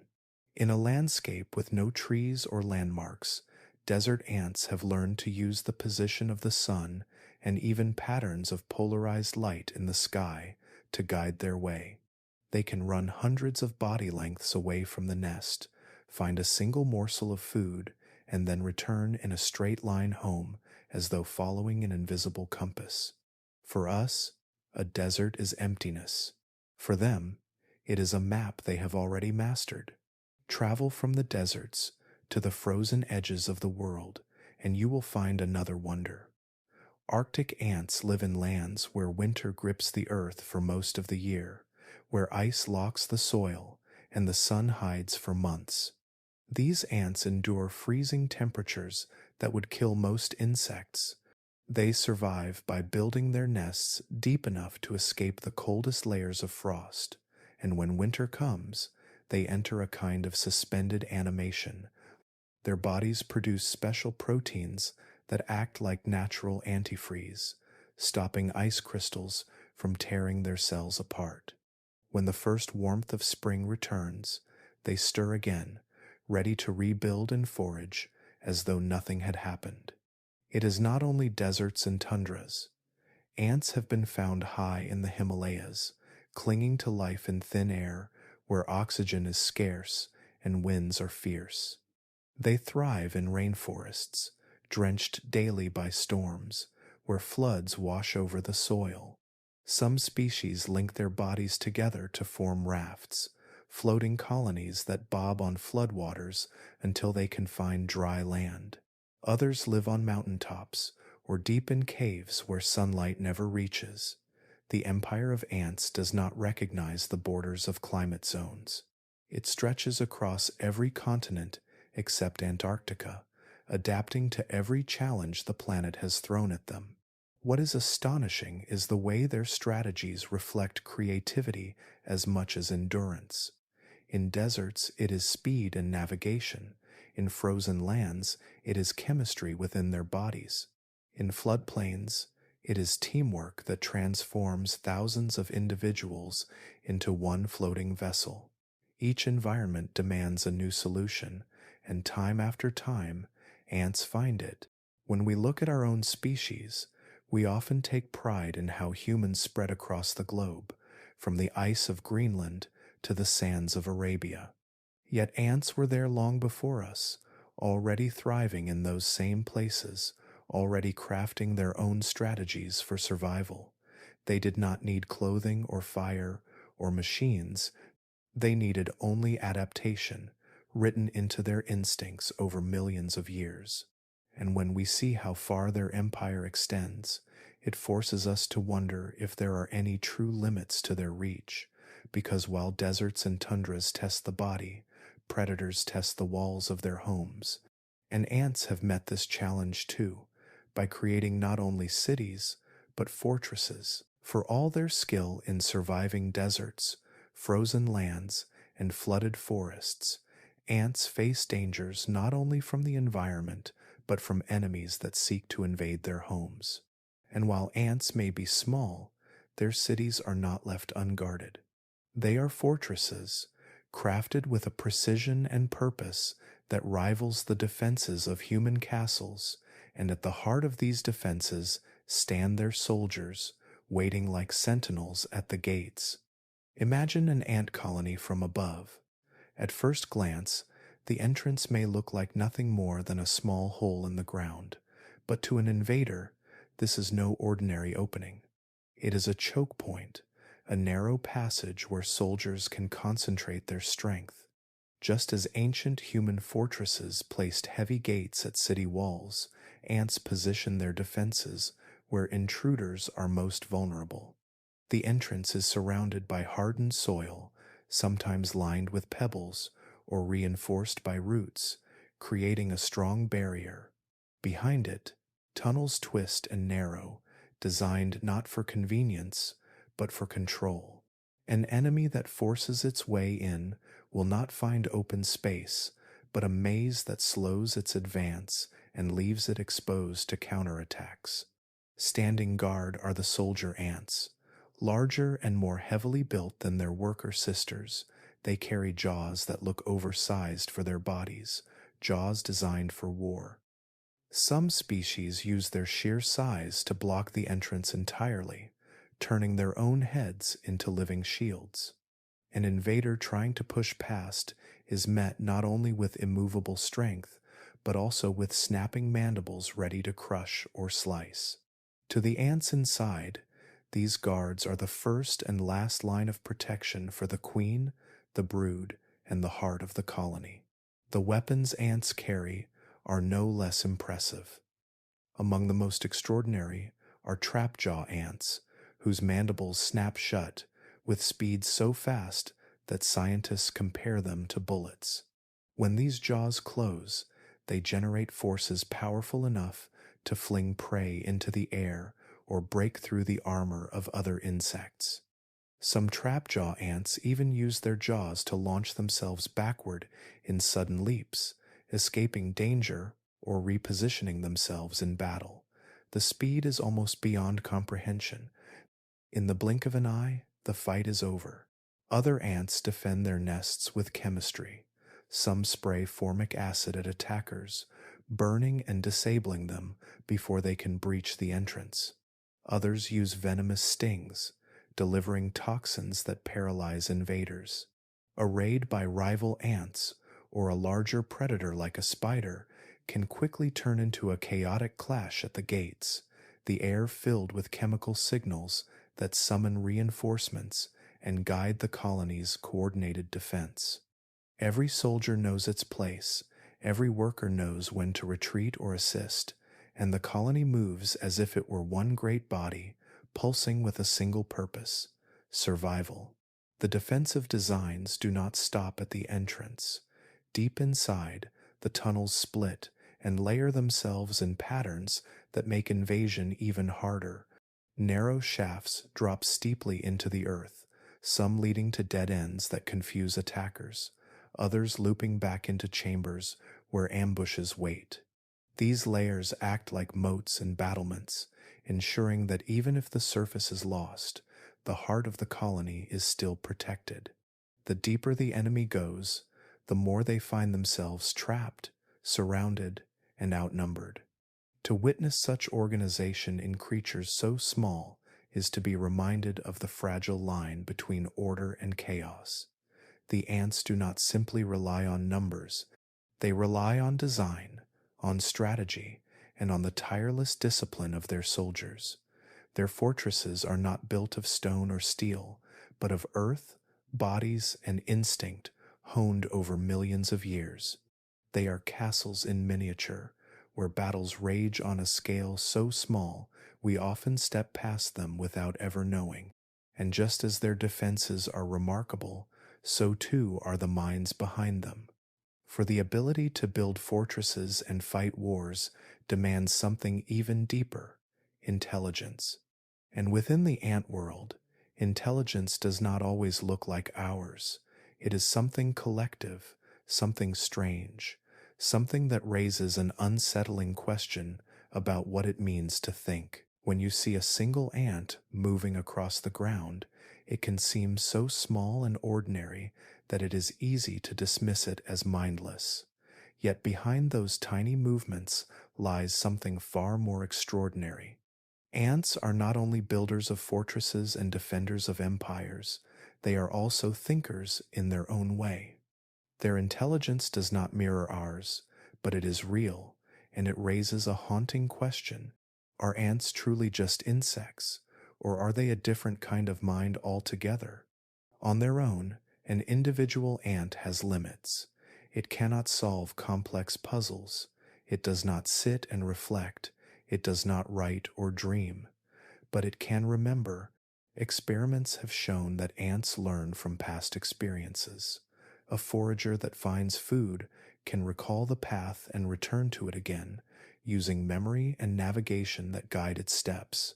When obstacles are placed in its way, the ant tries new routes until it finds one that works, and then it repeats that path. In this way, even a single ant shows problem solving, the spark of decision making that allows survival in a changing world. Yet the true marvel of ant intelligence is not found in the individual, but in the group. When thousands or millions work together, they become something greater than the sum of their parts. Scientists often compare an ant colony to a brain, with each ant acting like a neuron, sending signals and responding to its neighbors. On their own, neurons cannot think, but connected together, they create thought. In the same way, ants acting together produce behaviors so complex that they rival the achievements of larger animals. Take the way ants choose a new home. When a colony must move, scouts search for potential sites. Each scout evaluates the quality, then returns to the nest and communicates what it has found. If the site is good, more ants are recruited to inspect it. Slowly, through the flow of signals and choices, the colony reaches a decision. No single ant directs the process, yet the group consistently chooses the safest, most suitable site. It is democracy at a scale so small we can barely see it, and remarkably, their collective decisions often outperform those made by individuals in other species, even humans. The intelligence of ants is also seen in their ability to solve problems that look mathematical in nature. When foragers search for food, they lay chemical trails. Others follow, reinforcing the shortest and most efficient paths. Over time, the colony discovers the fastest route between the nest and the food source. What looks like instinct is in fact optimization, a process so effective that computer scientists have used it to design algorithms for human technology, from traffic systems to data networks. Ants, without books or machines, have already mastered solutions that human engineers strive to replicate. Some species display abilities that rival mammals in certain tasks. Ants have been observed using tools, such as dropping debris into liquid food to soak it up and carry it back to the nest. Others show the ability to count steps or measure distances using landmarks. When obstacles block their way, they do not simply give up, but adjust and test until a solution is found. These behaviors suggest a form of cognition, not identical to ours, but effective in ways that make them survivors across millions of years. What makes their intelligence even more astonishing is that it requires no central leader. The queen does not issue commands, she is only the reproductive heart of the colony. The brilliance of an ant colony emerges from the bottom up, from countless interactions between individuals following simple rules. From these rules arises complexity, strategy, and adaptability. It is as though the colony itself is alive, not just as a group of ants, but as a single thinking entity. To look at an ant colony in this way is to feel a strange sense of unease, for we are used to seeing intelligence as something rare, something that belongs to mammals, birds, perhaps a few clever cephalopods.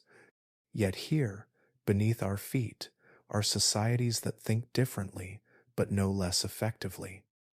They do not reason as we do, but their collective mind has kept them thriving longer than most species on Earth.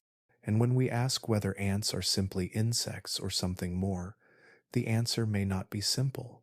Because if their colonies are minds, then perhaps we are not looking at millions of ants at all, but at one vast intelligence spread across countless tiny bodies, and that strange form of thinking does not only serve themselves, it extends outward into relationships with the world around them, even shaping the survival of other species. When we think of ants as warriors or builders, it is easy to see them only as conquerors of the soil. But their role in nature is not always about conflict. In many places, ants do something even more profound. They form partnerships, deep and ancient, with plants and other creatures. These partnerships, called symbiosis, are so strong that entire forests depend on them, as if nature itself has chosen the ants to be guardians. One of the most striking examples can be found in the tropics, where acacia trees and ants live in a bond so close that neither could thrive the same way without the other. The acacia tree provides shelter, growing swollen thorns that are hollow inside. These thorns are not just defenses, they are homes. Ant colonies move in, filling the chambers with their workers and brood. But the tree offers more than shelter. It produces tiny packets of food at the tips of its leaves, rich in proteins, as well as nectar from special glands on its stems. These are not rewards for pollinators, they exist only for the ants that guard the tree. In return, the ants become the acacia's fierce protectors. If an animal dares to nibble at the leaves, the ants swarm out in seconds, biting and stinging until the intruder retreats. Even vines that try to climb the tree and block its sunlight are cut away by the ants, who patrol the branches like tireless soldiers. The tree feeds its guardians, and the guardians repay the favor with loyalty that never wavers. Together, they are not two separate species, but one living alliance. This is not the only place where ants play such a role. In the Amazon rainforest, entire groves of trees are shaped by the presence of ants. Some plants grow small chambers in their stems, specially designed for ants to inhabit. Others produce sugary nectar outside of their flowers, not for pollination, but simply to attract and keep ant defenders nearby. In these forests, the sight of ants patrolling a tree is as common as the leaves themselves, and without them, the balance of life would collapse. The relationship extends beyond protection. Some ants defend plants not only from herbivores, but also from other plants. They clear away seedlings that try to take root near their host, giving the tree space to grow. In doing so, ants shape the very structure of the forest, deciding which plants rise and which are pushed aside. It is as though the forest has handed over part of its decision-making to these tiny guardians, trusting them to manage its growth. Symbiosis with ants is not limited to plants. Aphids, the small sap-sucking insects that ants herd like cattle, are also part of this web of interdependence. By defending aphids from predators, ants ensure a steady flow of honeydew, while the aphids gain protection they could never achieve alone. This strange partnership links plants, aphids, and ants together in a chain of survival, each dependent on the other in ways that ripple through the ecosystem. What makes these alliances so remarkable is how widespread they are. From African savannas to Asian forests, from the Amazon to temperate woodlands, ants are partners in survival. They do not just live within ecosystems, they actively shape them. Their choices, their movements, even their battles, determine the health of the plants and animals around them. It is no exaggeration to say that without ants, some forests would look entirely different, perhaps even vanish. And when we realize that entire landscapes have been built on these hidden partnerships, the idea of ants as rulers of Earth begins to feel less like a metaphor and more like a quiet truth. For they are not only warriors and builders, they are caretakers, guardians chosen by the rhythm of nature itself. And yet, even in this balance, not every ant plays by the rules of cooperation, because in the shadows of their world lurk others who exploit the system, parasites that take without giving, reminding us that even in the most disciplined empires, there are always traitors. Every empire has its guardians, and every empire has its workers who give their lives for the greater good. But in the hidden world of ants, there are also those who take advantage of the system. Not every ant is a farmer, a soldier, or a builder. Some have evolved into something darker. They are parasites, creatures that infiltrate thriving colonies and live off the labor of others, offering nothing in return. Even in a society that appears perfectly united, there are traitors. Parasitic ants come in many forms. Some are outsiders, species that survive not by building their own colonies, but by invading the nests of others. They slip past guards, sometimes disguised with chemical signals that mimic the scent of the host colony. To the unsuspecting workers, they smell like kin, so they are allowed inside. Once within the walls, the parasite begins to exploit the workers, feeding from their stores, stealing their food, and sometimes even forcing the host ants to raise their young. In some cases, the host colony becomes so overrun that it functions almost entirely for the benefit of the parasite. Other parasitic ants are born within the very colonies they exploit. These are social parasites, individuals that shirk their duties. While their sisters dig, forage, and defend, the freeloaders do nothing. They consume food, they demand care, yet they never contribute. Evolution has carved them into their role, stripping away the instincts to work, leaving only the drive to survive off the sacrifice of others.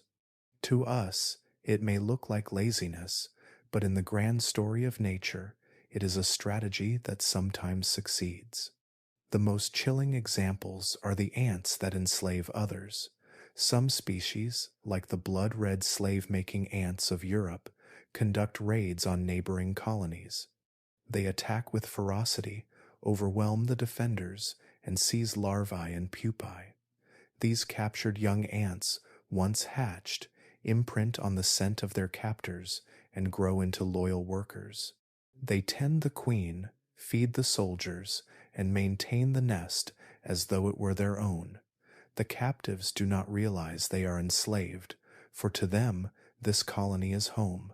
Here, parasitism takes on the shape of conquest, a strategy as brutal as any in human history. But not all forms of parasitism are violent. Some species live quietly inside the chambers of larger colonies, undetected for long stretches of time. They move carefully, stealing scraps of food, slipping away at the slightest threat. These hidden intruders are like ghosts in the walls, living off the empire without ever giving back. They are proof that even in societies built on cooperation, there is always room for exploitation. The presence of parasites does more than feed selfish individuals. It shapes evolution itself. Colonies under constant threat of infiltration become sharper, their guards more alert, their defenses more elaborate. Workers become better at recognizing imposters, queens more careful in protecting their brood. In this way, the parasite and the host drive each other forward, locked in an endless contest of trickery and survival. What makes these freeloaders so unsettling is how familiar their behavior feels. Just as in human civilizations, there are those who contribute and those who take advantage, those who build and those who exploit. The ant empire, for all its discipline and cooperation, reflects this same struggle. It reminds us that no system, no matter how efficient, is free from the cracks of betrayal. And yet, parasites are only one part of the story. because while some ants thrive by taking, others affect the earth in ways that reach far beyond their colonies. Their digging, their building, their endless labor stirs the soil and alters the balance of carbon and nutrients in ways that touch the entire planet. If parasites are the traitors of the empire, then the laborers are its unseen engineers of the earth itself. When we think about creatures that influence the climate, our minds drift to whales in the oceans, to forests pulling carbon from the air, or to humans releasing smoke from factories. Rarely do we think of ants, yet their hidden labor beneath the ground plays a role far larger than their size would ever suggest. Their digging, their building, and even their feeding habits ripple upward through the soil to touch the atmosphere itself. Some scientists believe that in their quiet persistence, ants may actually help stabilize the climate of our planet. Every ant colony is more than a home. It is a construction project on a scale repeated countless times across the earth. When ants dig their nests, they move enormous amounts of soil. For one colony, the volume might seem small, but when multiplied by quadrillions of ants, the total is staggering. Soil that would have remained packed and lifeless is churned, aerated, and filled with tunnels. These underground chambers trap organic matter, storing fragments of leaves, seeds, and decaying life. As the ants go about their daily tasks, they are not only shaping their homes, they are burying carbon deep underground. Carbon, once buried, becomes locked away in soils where it cannot easily return to the air. This is the same principle behind forests absorbing carbon dioxide, but ants achieve it through their endless digging and recycling of organic matter. In some ecosystems, their activity has been measured to increase the storage of carbon in soil by significant amounts, turning their nests into tiny vaults that hold back the gases warming our atmosphere. Beyond carbon storage, ants influence the nutrient cycles of entire landscapes. Their nests concentrate minerals, enriching the soil in ways that allow plants to grow stronger and faster. Seeds dropped by the wind or by other creatures often land near or within ant colonies. Some species even carry seeds intentionally, attracted by small food-rich appendages attached to them. Once brought underground, many seeds germinate, safe from the dangers of fire or predation. In this way, ants become silent gardeners, shaping the composition of forests and grasslands, ensuring that life continues to renew itself. The effects reach further than soil and plants. As ants stir the earth and store carbon, they create habitats for other organisms, from fungi to microbes, that join in the process of recycling matter. These microscopic life forms break down organic material even further, releasing nutrients back into the soil where plants can take them up. In this way, an ant colony is not only a home for ants, but also a hub for an entire community of hidden life, all contributing to the cycles that keep ecosystems balanced.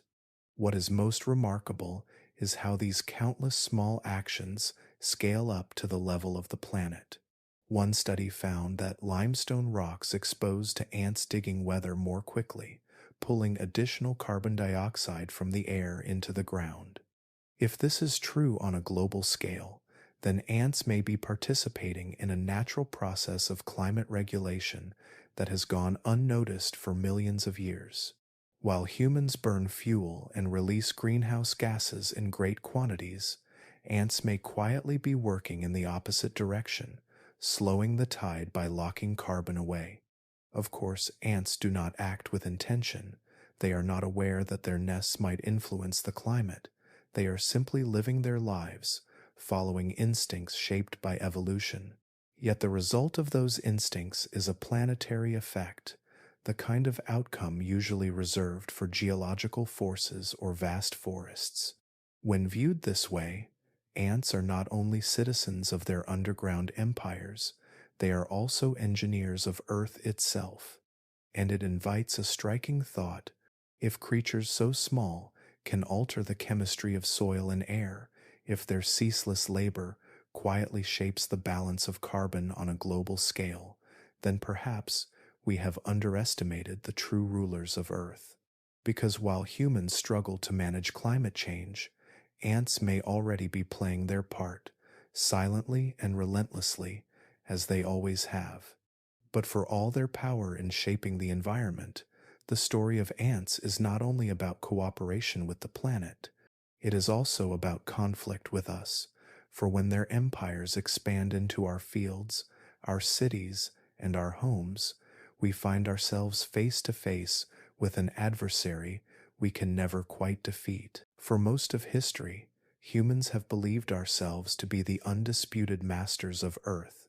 We cut forests, pave riversides, build cities, and drive machines that shake the very crust of the planet. And yet, beneath our feet, another civilization grows and spreads, often colliding with our own. The clash between humans and ants is not just occasional, it is constant, it is costly, and more often than we like to admit, it is a battle we are losing. Few species make this clearer than fire ants. Native to South America, but carried across the world through trade, fire ants have spread far beyond their original range. Their arrival in new lands is often catastrophic. In the United States alone, these tiny invaders cause billions of dollars in agricultural losses each year. They damage crops by feeding on seeds and seedlings. They destroy electrical equipment by swarming wires and circuits, shorting out everything from irrigation pumps to traffic lights, and their painful stings make them feared by farmers, children, and even entire communities. A single fire ant sting burns like a spark of fire, but hundreds striking at once can leave lasting scars.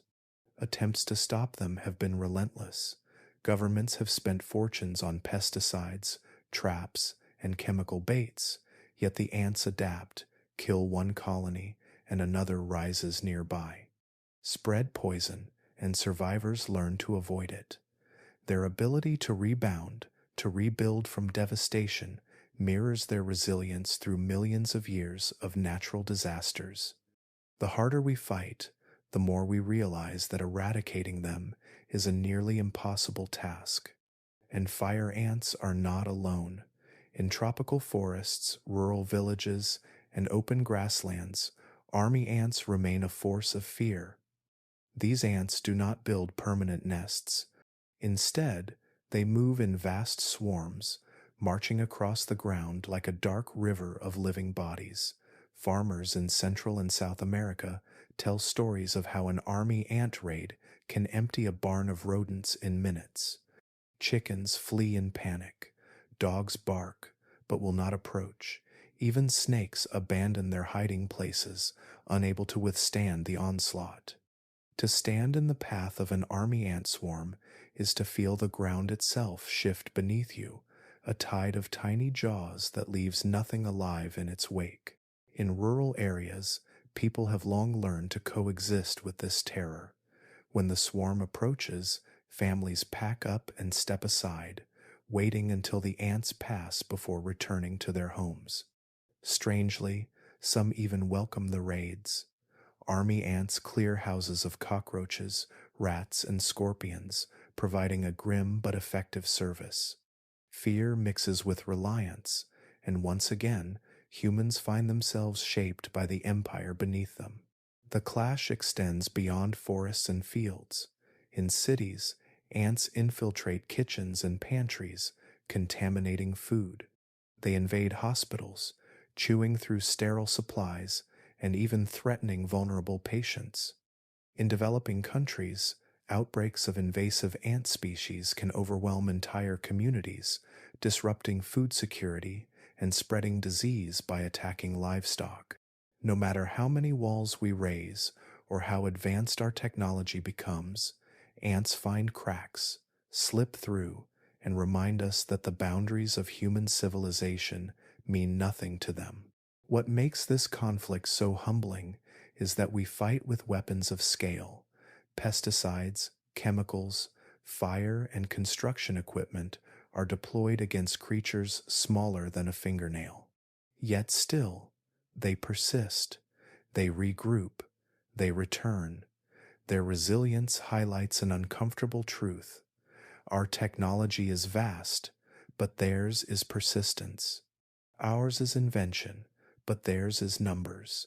And in this contest, persistence and numbers win more often than not.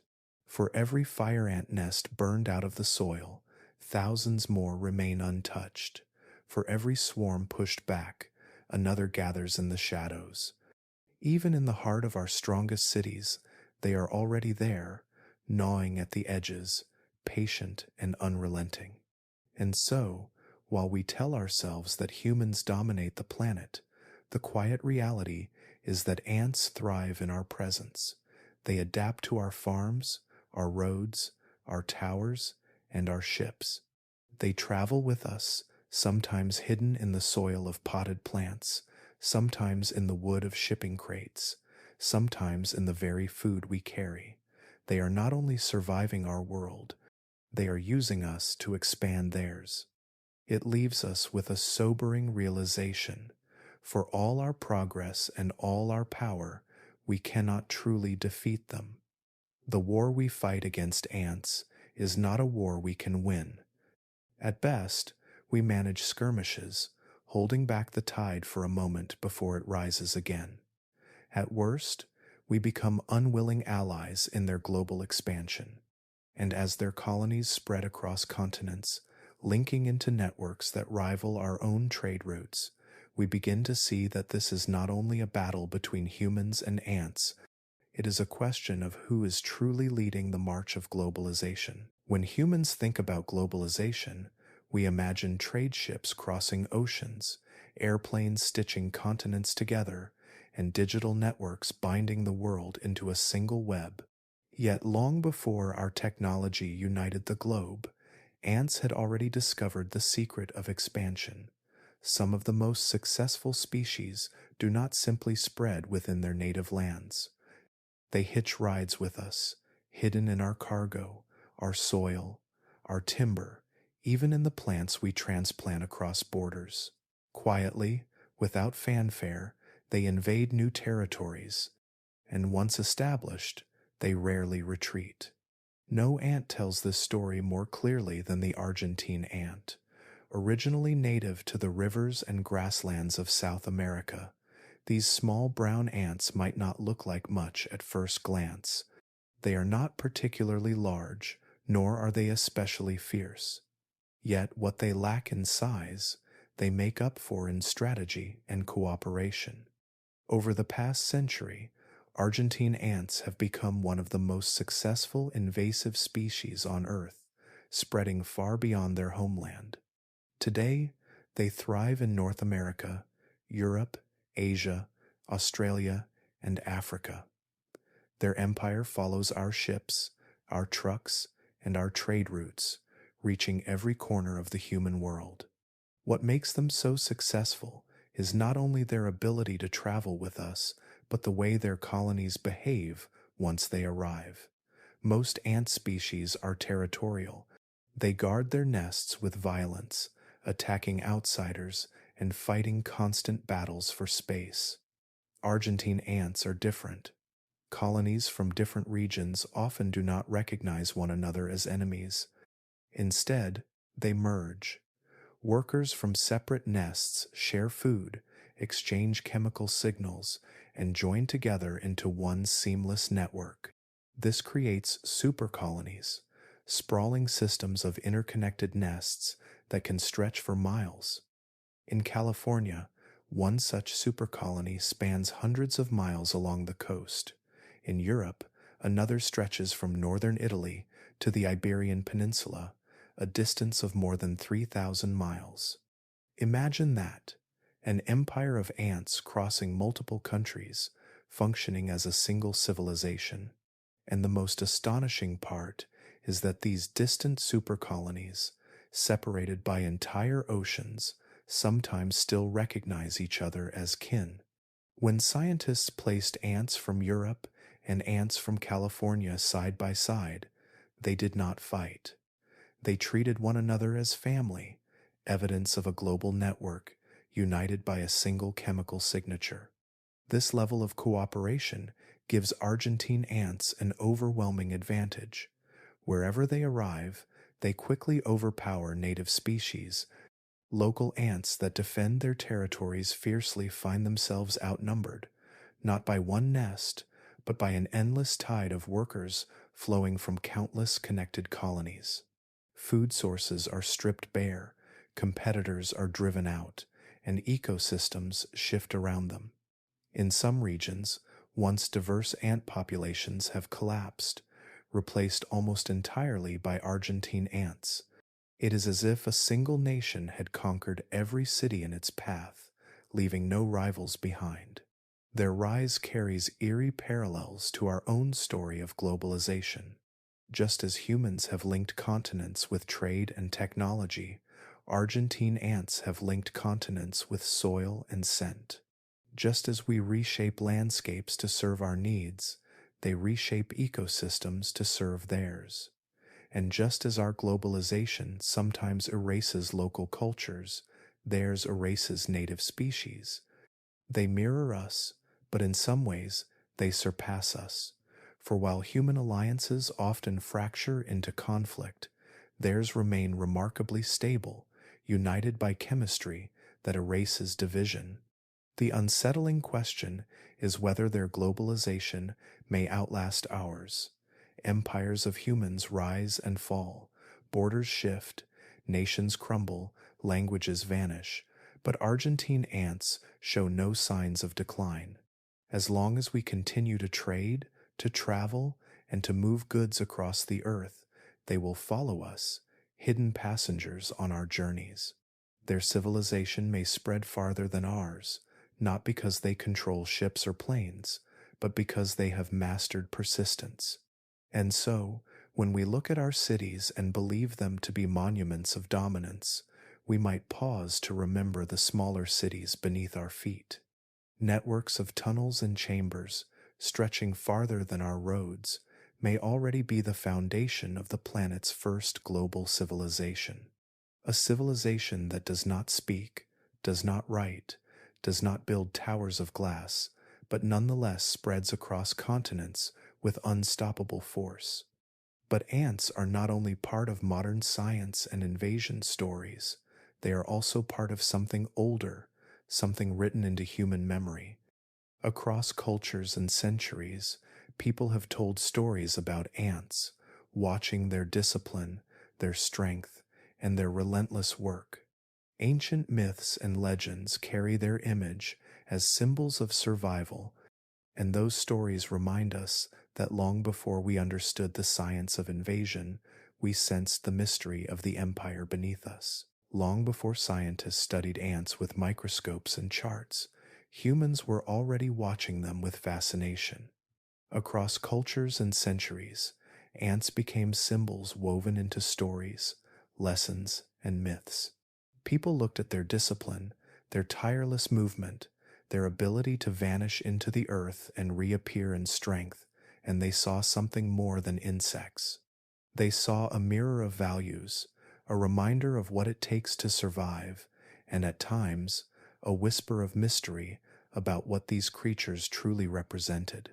In the book of Proverbs, one of the oldest texts still read today, the ant is described as an example of wisdom. "Go to the ant, you sluggard, consider its ways and be wise," the verse says. The message is simple, yet profound. The ant works tirelessly, storing food, preparing for harsh times, never waiting for instructions. To ancient readers, this behavior was more than instinct. It was a lesson in diligence and foresight. Ants were seen as small teachers, carrying wisdom that could guide human lives. Far from the deserts of Israel, in India, ants became part of folklore that blended myth with survival. In Hindu traditions, Ants were sometimes connected with stories of patience and persistence. Villagers would sprinkle sugar or grains for them, seeing the ants' organized trails as sacred in their own way. In some tales, ants were imagined as keepers of hidden treasures buried beneath the soil, a belief that linked their underground homes with mystery and wealth. In Native American traditions, ants appear in stories as both destroyers and creators. For the Hopi people, there is a legend of the ant people, mysterious beings who lived underground and sheltered humans during great cataclysms. According to the story, when the surface of the world was uninhabitable, the ant people welcomed early humans into their tunnels, providing safety until the earth was ready again. This tale carries echoes of deep time, as if ancient people, simply by watching ants disappear beneath the soil, imagined them as guardians of a hidden world beneath our own. In African folklore, ants often symbolize strength through unity. Communities observed how even the smallest ant could carry seeds many times its size, and how armies of ants together could overwhelm prey far larger than themselves. These observations grew into lessons about cooperation and the power of collective work.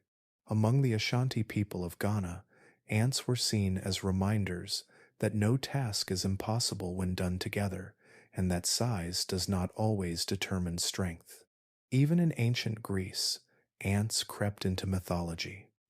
The Myrmidons, the legendary warriors who fought alongside Achilles during the Trojan War, were said to have descended from ants.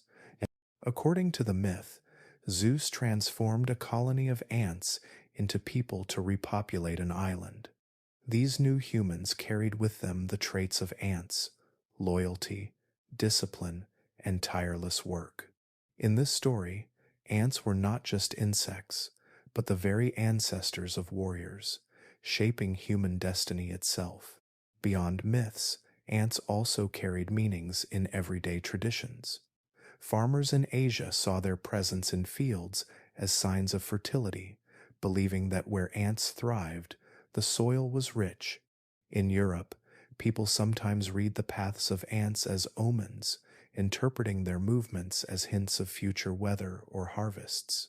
Even the way ants stored food underground was thought of as a reminder that nature itself encourages preparation and humility. What connects all these myths and stories is not just admiration for the ants' behavior, but a deeper sense that they belonged to something greater than themselves. People across the world, with no contact between their cultures, all saw ants as disciplined, organized, and mysterious. Watching them march in endless lines, disappearing into tunnels, emerging again in force, it was easy to imagine them as more than animals. They were symbols of persistence, of cooperation, and of survival itself. Perhaps our ancestors sensed something we now understand with science. Beneath their feet lay a hidden empire, vast and unyielding, shaping the earth in ways unseen.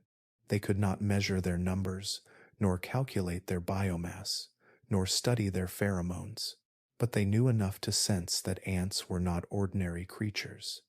They knew enough to place them in their myths, their legends, and their teachings. And as the stories echo across generations, they lead us back to the same mystery that has always lingered at the edge of human thought.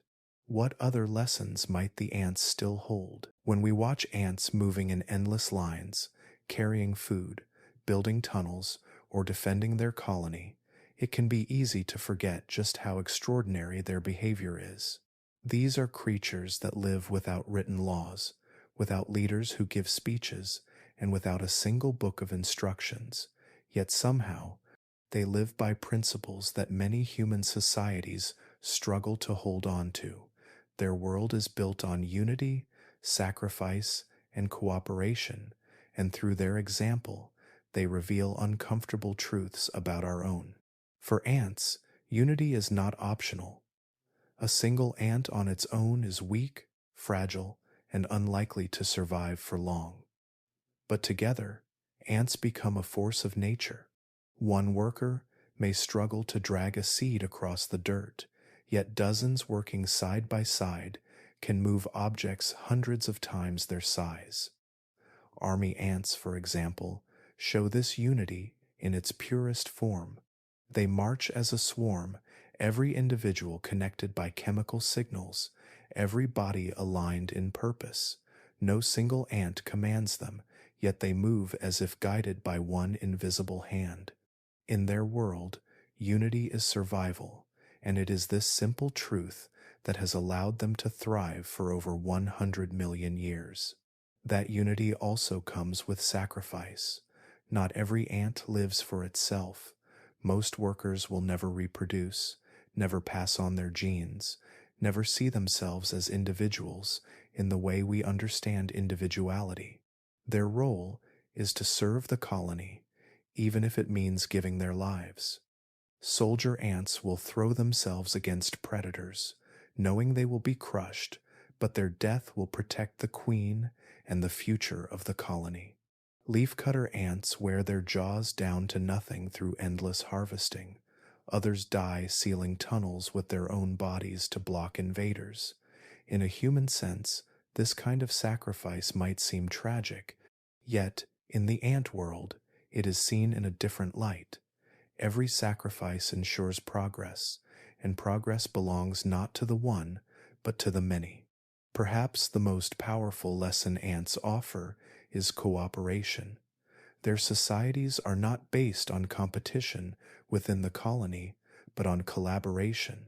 Each individual plays a role, whether gathering food, defending the nest, or tending to larvae. No task is too small to matter, and no worker is unimportant. In this sense, ants show a kind of humility that humans often lack. While we argue about status, wealth, or power, ants pour their energy into the collective, building something that endures beyond the life of any single ant. Their cities last generations, their farms feed millions, and their networks stretch farther than human eyes can see.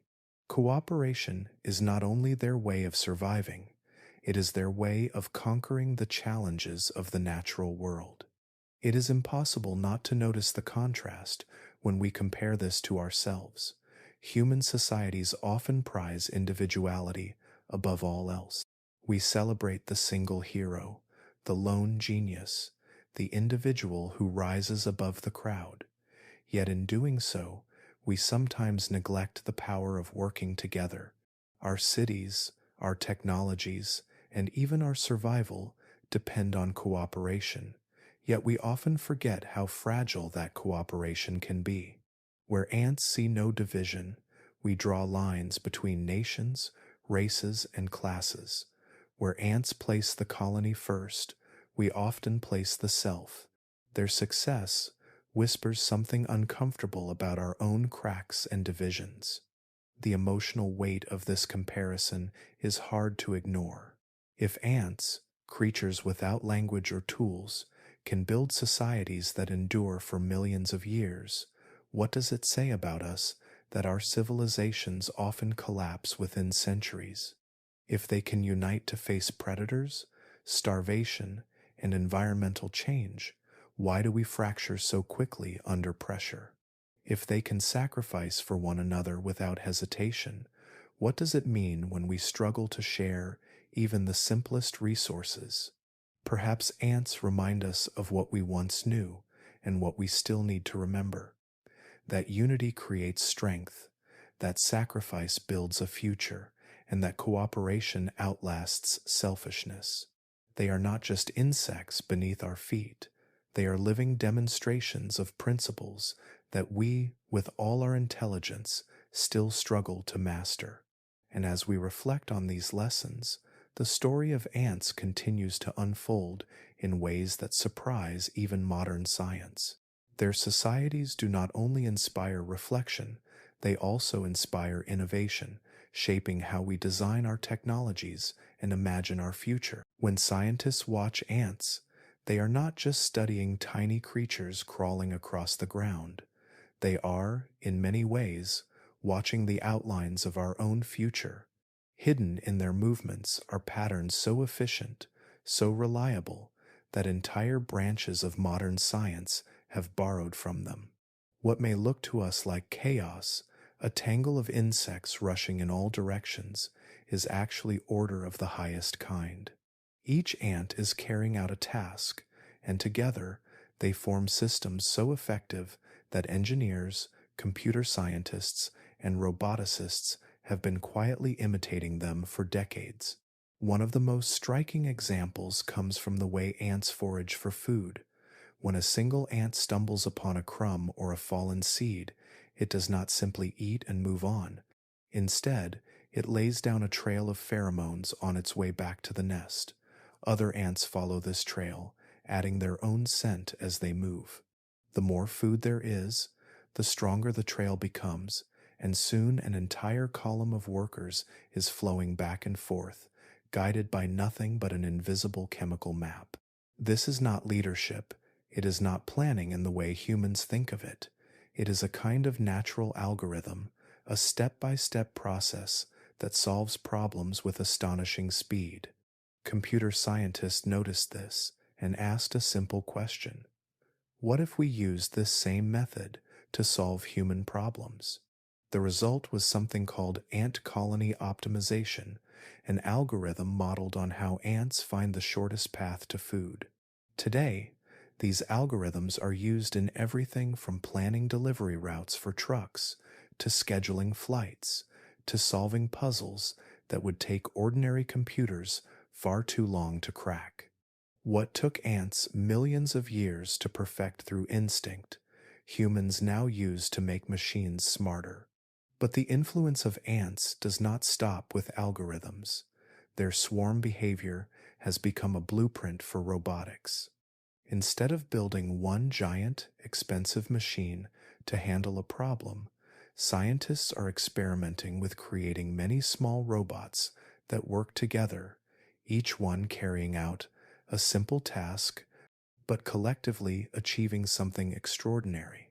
Inspired by ants that build bridges with their bodies or clear obstacles as a team, robotic swarms are being tested for search and rescue missions, space exploration, and even medical treatments inside the human body.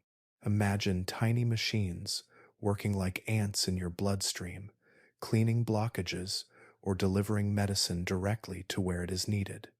This is not science fiction. It is the direct result of looking at ants and seeing the future of cooperation in machines. Their influence also stretches into network design. The way ants share information has been compared to the way data travels across the internet. Ants find the most efficient paths for resources without any central planning, just as packets of data move across networks by following routes that avoid congestion. Studying ants has helped scientists improve the reliability of communication systems, making our digital world stronger and faster. Once again, their ancient ways of working together quietly guide the technologies that shape our lives. And then there is architecture. Ant nests, with their elaborate ventilation systems, have inspired human engineers to design buildings that regulate temperature without relying heavily on air conditioning. By mimicking the way air flows through tunnels and chambers in a colony, architects have built energy-efficient structures that save resources and reduce costs. What ants build underground, we are now learning to build above ground, guided by their silent genius. Even artificial intelligence has taken lessons from ants. When programmers want to create systems that learn and adapt, they often turn to the principles of swarm intelligence. Instead of focusing on one machine becoming super smart, the idea is to create many simple systems that, when connected, can solve problems far greater than any one of them could handle alone. This is exactly how ants survive. No single worker understands the full complexity of the colony, but together They create a society that functions with astonishing precision. Perhaps the most remarkable part is that ants do all of this without knowing it. They are not aware of the algorithms hidden in their movements or the lessons hidden in their unity. They simply act, and in doing so, they leave behind blueprints for human progress. The irony is hard to miss. We, who once looked down at them as insignificant, now look up to them for guidance in some of our most advanced fields. And as scientists continue to watch and learn, the influence of ants only grows. Their societies, perfected through time, have already reshaped how we build machines, networks, and even buildings. The question that lingers is almost unsettling. Are we designing our future, or are they, in their quiet way, designing it for us? When we think about the future of Earth, our minds often jump to towering cities, glittering technologies, and a vision of humanity stretching endlessly into tomorrow. We imagine ourselves traveling to distant planets or leaving behind monuments that will stand for thousands of years. But nature carries its own quiet perspective, and in that perspective, we may not be the main characters at all. If history has taught us anything, it is that civilizations rise and fall, species appear and vanish, and the earth continues on. If humanity were to vanish tomorrow, the ants would not only survive, they would endure and perhaps even thrive in ways we cannot yet imagine. Ants have a resilience that makes them feel almost immortal in evolutionary terms. They have been tested by the harshest events this planet has to offer, from meteor impacts to ice ages, and each time they adapted, adjusted, and carried on. The asteroid that wiped out the dinosaurs erased some of the largest creatures ever to walk the land, yet the ants, small and fragile by comparison, marched forward without pause. While other species were locked into specialized ways of life, ants were generalists. They could nest in soil, wood, leaves, or under rocks. They could eat seeds, prey, nectar, or even farm their own fungus. Their flexibility made them unstoppable in a changing world, and it still does today. As we look forward, it becomes clear that the traits that helped ants survive the past are the same ones that will secure their future. Their ability to adapt to nearly every environment ensures that they will remain long after human technology crumbles into dust. Desert ants, already experts in surviving extreme heat, may find a warming planet easier to endure than we will. Arctic ants, accustomed to long winters, are ready for cold stretches that might devastate other species. In rainforests, grasslands, mountains, and even cities, ants will continue to thrive. They are not bound to one climate or one niche, but to all of them, spread like threads in the fabric of the earth itself. If we consider the possibility of human extinction a thought both humbling and sobering, it is easy to see who might inherit the earth. Our great cities may crumble into ruins, our machines may rust, and our stories may fade, but the ants will still be here.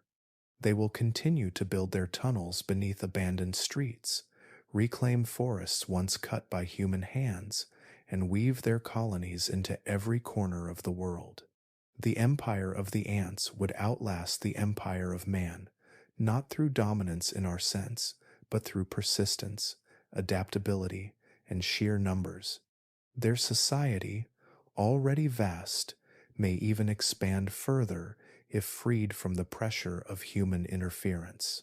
Without pesticides cutting down their numbers, without bulldozers tearing apart their nests, their colonies could spread into supercolonies of unimaginable scale. Argentine ants already form networks that span across continents, with billions of workers recognizing one another as part of the same vast family. In a world without us, those networks could stretch unchecked, weaving a cooperative civilization that would blanket entire regions. What we imagine as science fiction may already be their quiet reality, playing out beneath our feet without our awareness. There is a haunting beauty in this thought. For all our intelligence, for all our achievements, it may be the ants who ultimately embody what it means to endure.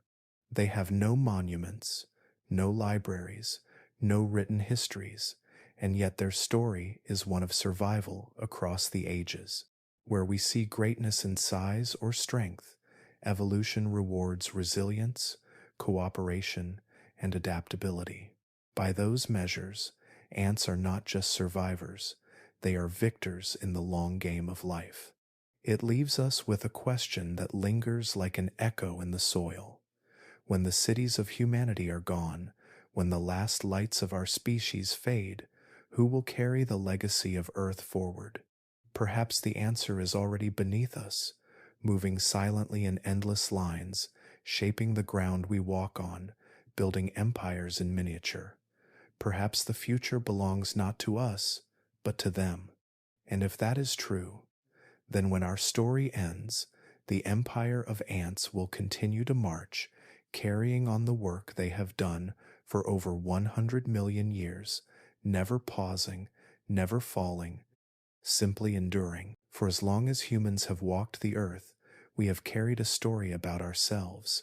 It is the story of rulers, of builders, of a species that climbed to the very top of the pyramid. We invented tools, we lit fires, we drew maps of the stars, and in time we built cities that scraped the sky. We told ourselves that this was proof of our greatness, that the earth belonged to us because we were clever enough to tame it. But stories are not always the same as truth. Sometimes they are comforting illusions that hide a different kind of reality. If we shift our gaze downward, into the soil, into the cracks of sidewalks, into the roots of trees and the leaf litter of forests, a quieter story reveals itself. It is the story of ants. They do not speak, they do not write, they do not sing songs about conquest or achievement, yet the world is shaped by their invisible hands in ways we rarely notice. The soil beneath a meadow is rich because ants turn it. Seeds sprout into forests because ants carry and bury them. Nutrients circulate in cycles that ants help sustain.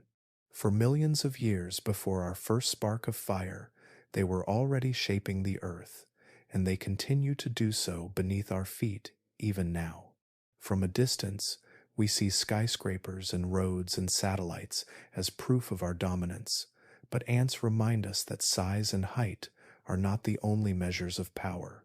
Their colonies, hidden and often unseen, form networks that rival our own cities in scale and complexity.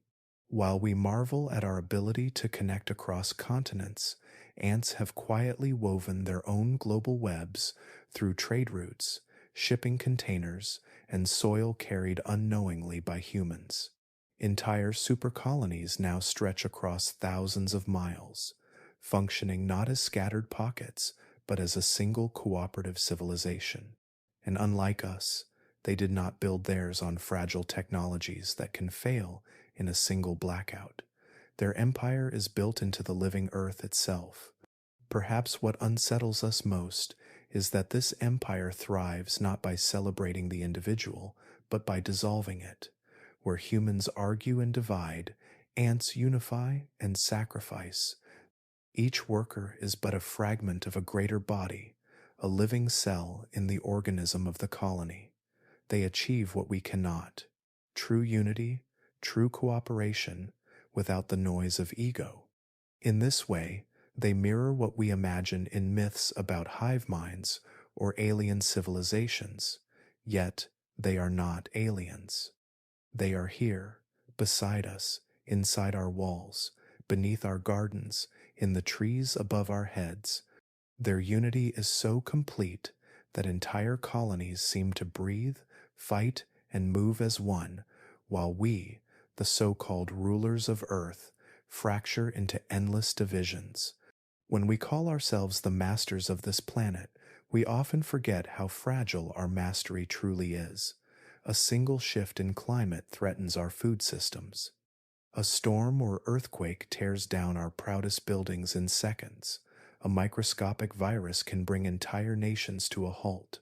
Meanwhile, ants have weathered every catastrophe that struck Earth for more than 100 million years. They have survived fire, flood, ice, and impact. They have watched predators rise and fall. They have endured in silence, building empires that do not crumble because they are not built on steel or glass, but on persistence and adaptability. If we look honestly, it is possible to see ourselves not as rulers, but as tenants in a world already owned by them. We step across their highways, we dig into their soil, we breathe air refreshed by ecosystems they help sustain. Every day, we live inside the empire of ants, though most of us never realize it. The idea is humbling, perhaps even uncomfortable, but it may be closer to the truth than the stories we tell ourselves about human dominion. And so the question lingers, heavy and undeniable. Maybe we are not the masters at all.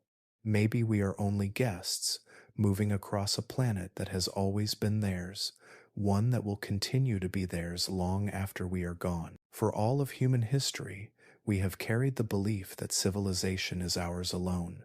We speak of cities and nations, of technology and art, of history carved in stone and written in books. We imagine that this is what makes us rulers of Earth.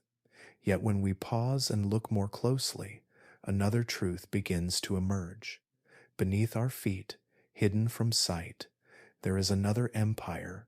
It is ancient, stretching back more than 100 million years. It is vast, with populations so large they make our billions feel small. And it is everywhere, silently shaping the planet in ways we barely notice. Ants have built their empire without monuments or machines. Their structures do not glitter in the sunlight or tower above landscapes, yet their cities thrive underground in networks so complex they rival our own. Their colonies march not for glory but for survival, and in that persistence lies a kind of power we often overlook. We measure strength in the height of our skyscrapers, but ants measure it in resilience, in unity, in the quiet ability to endure whatever the earth throws their way.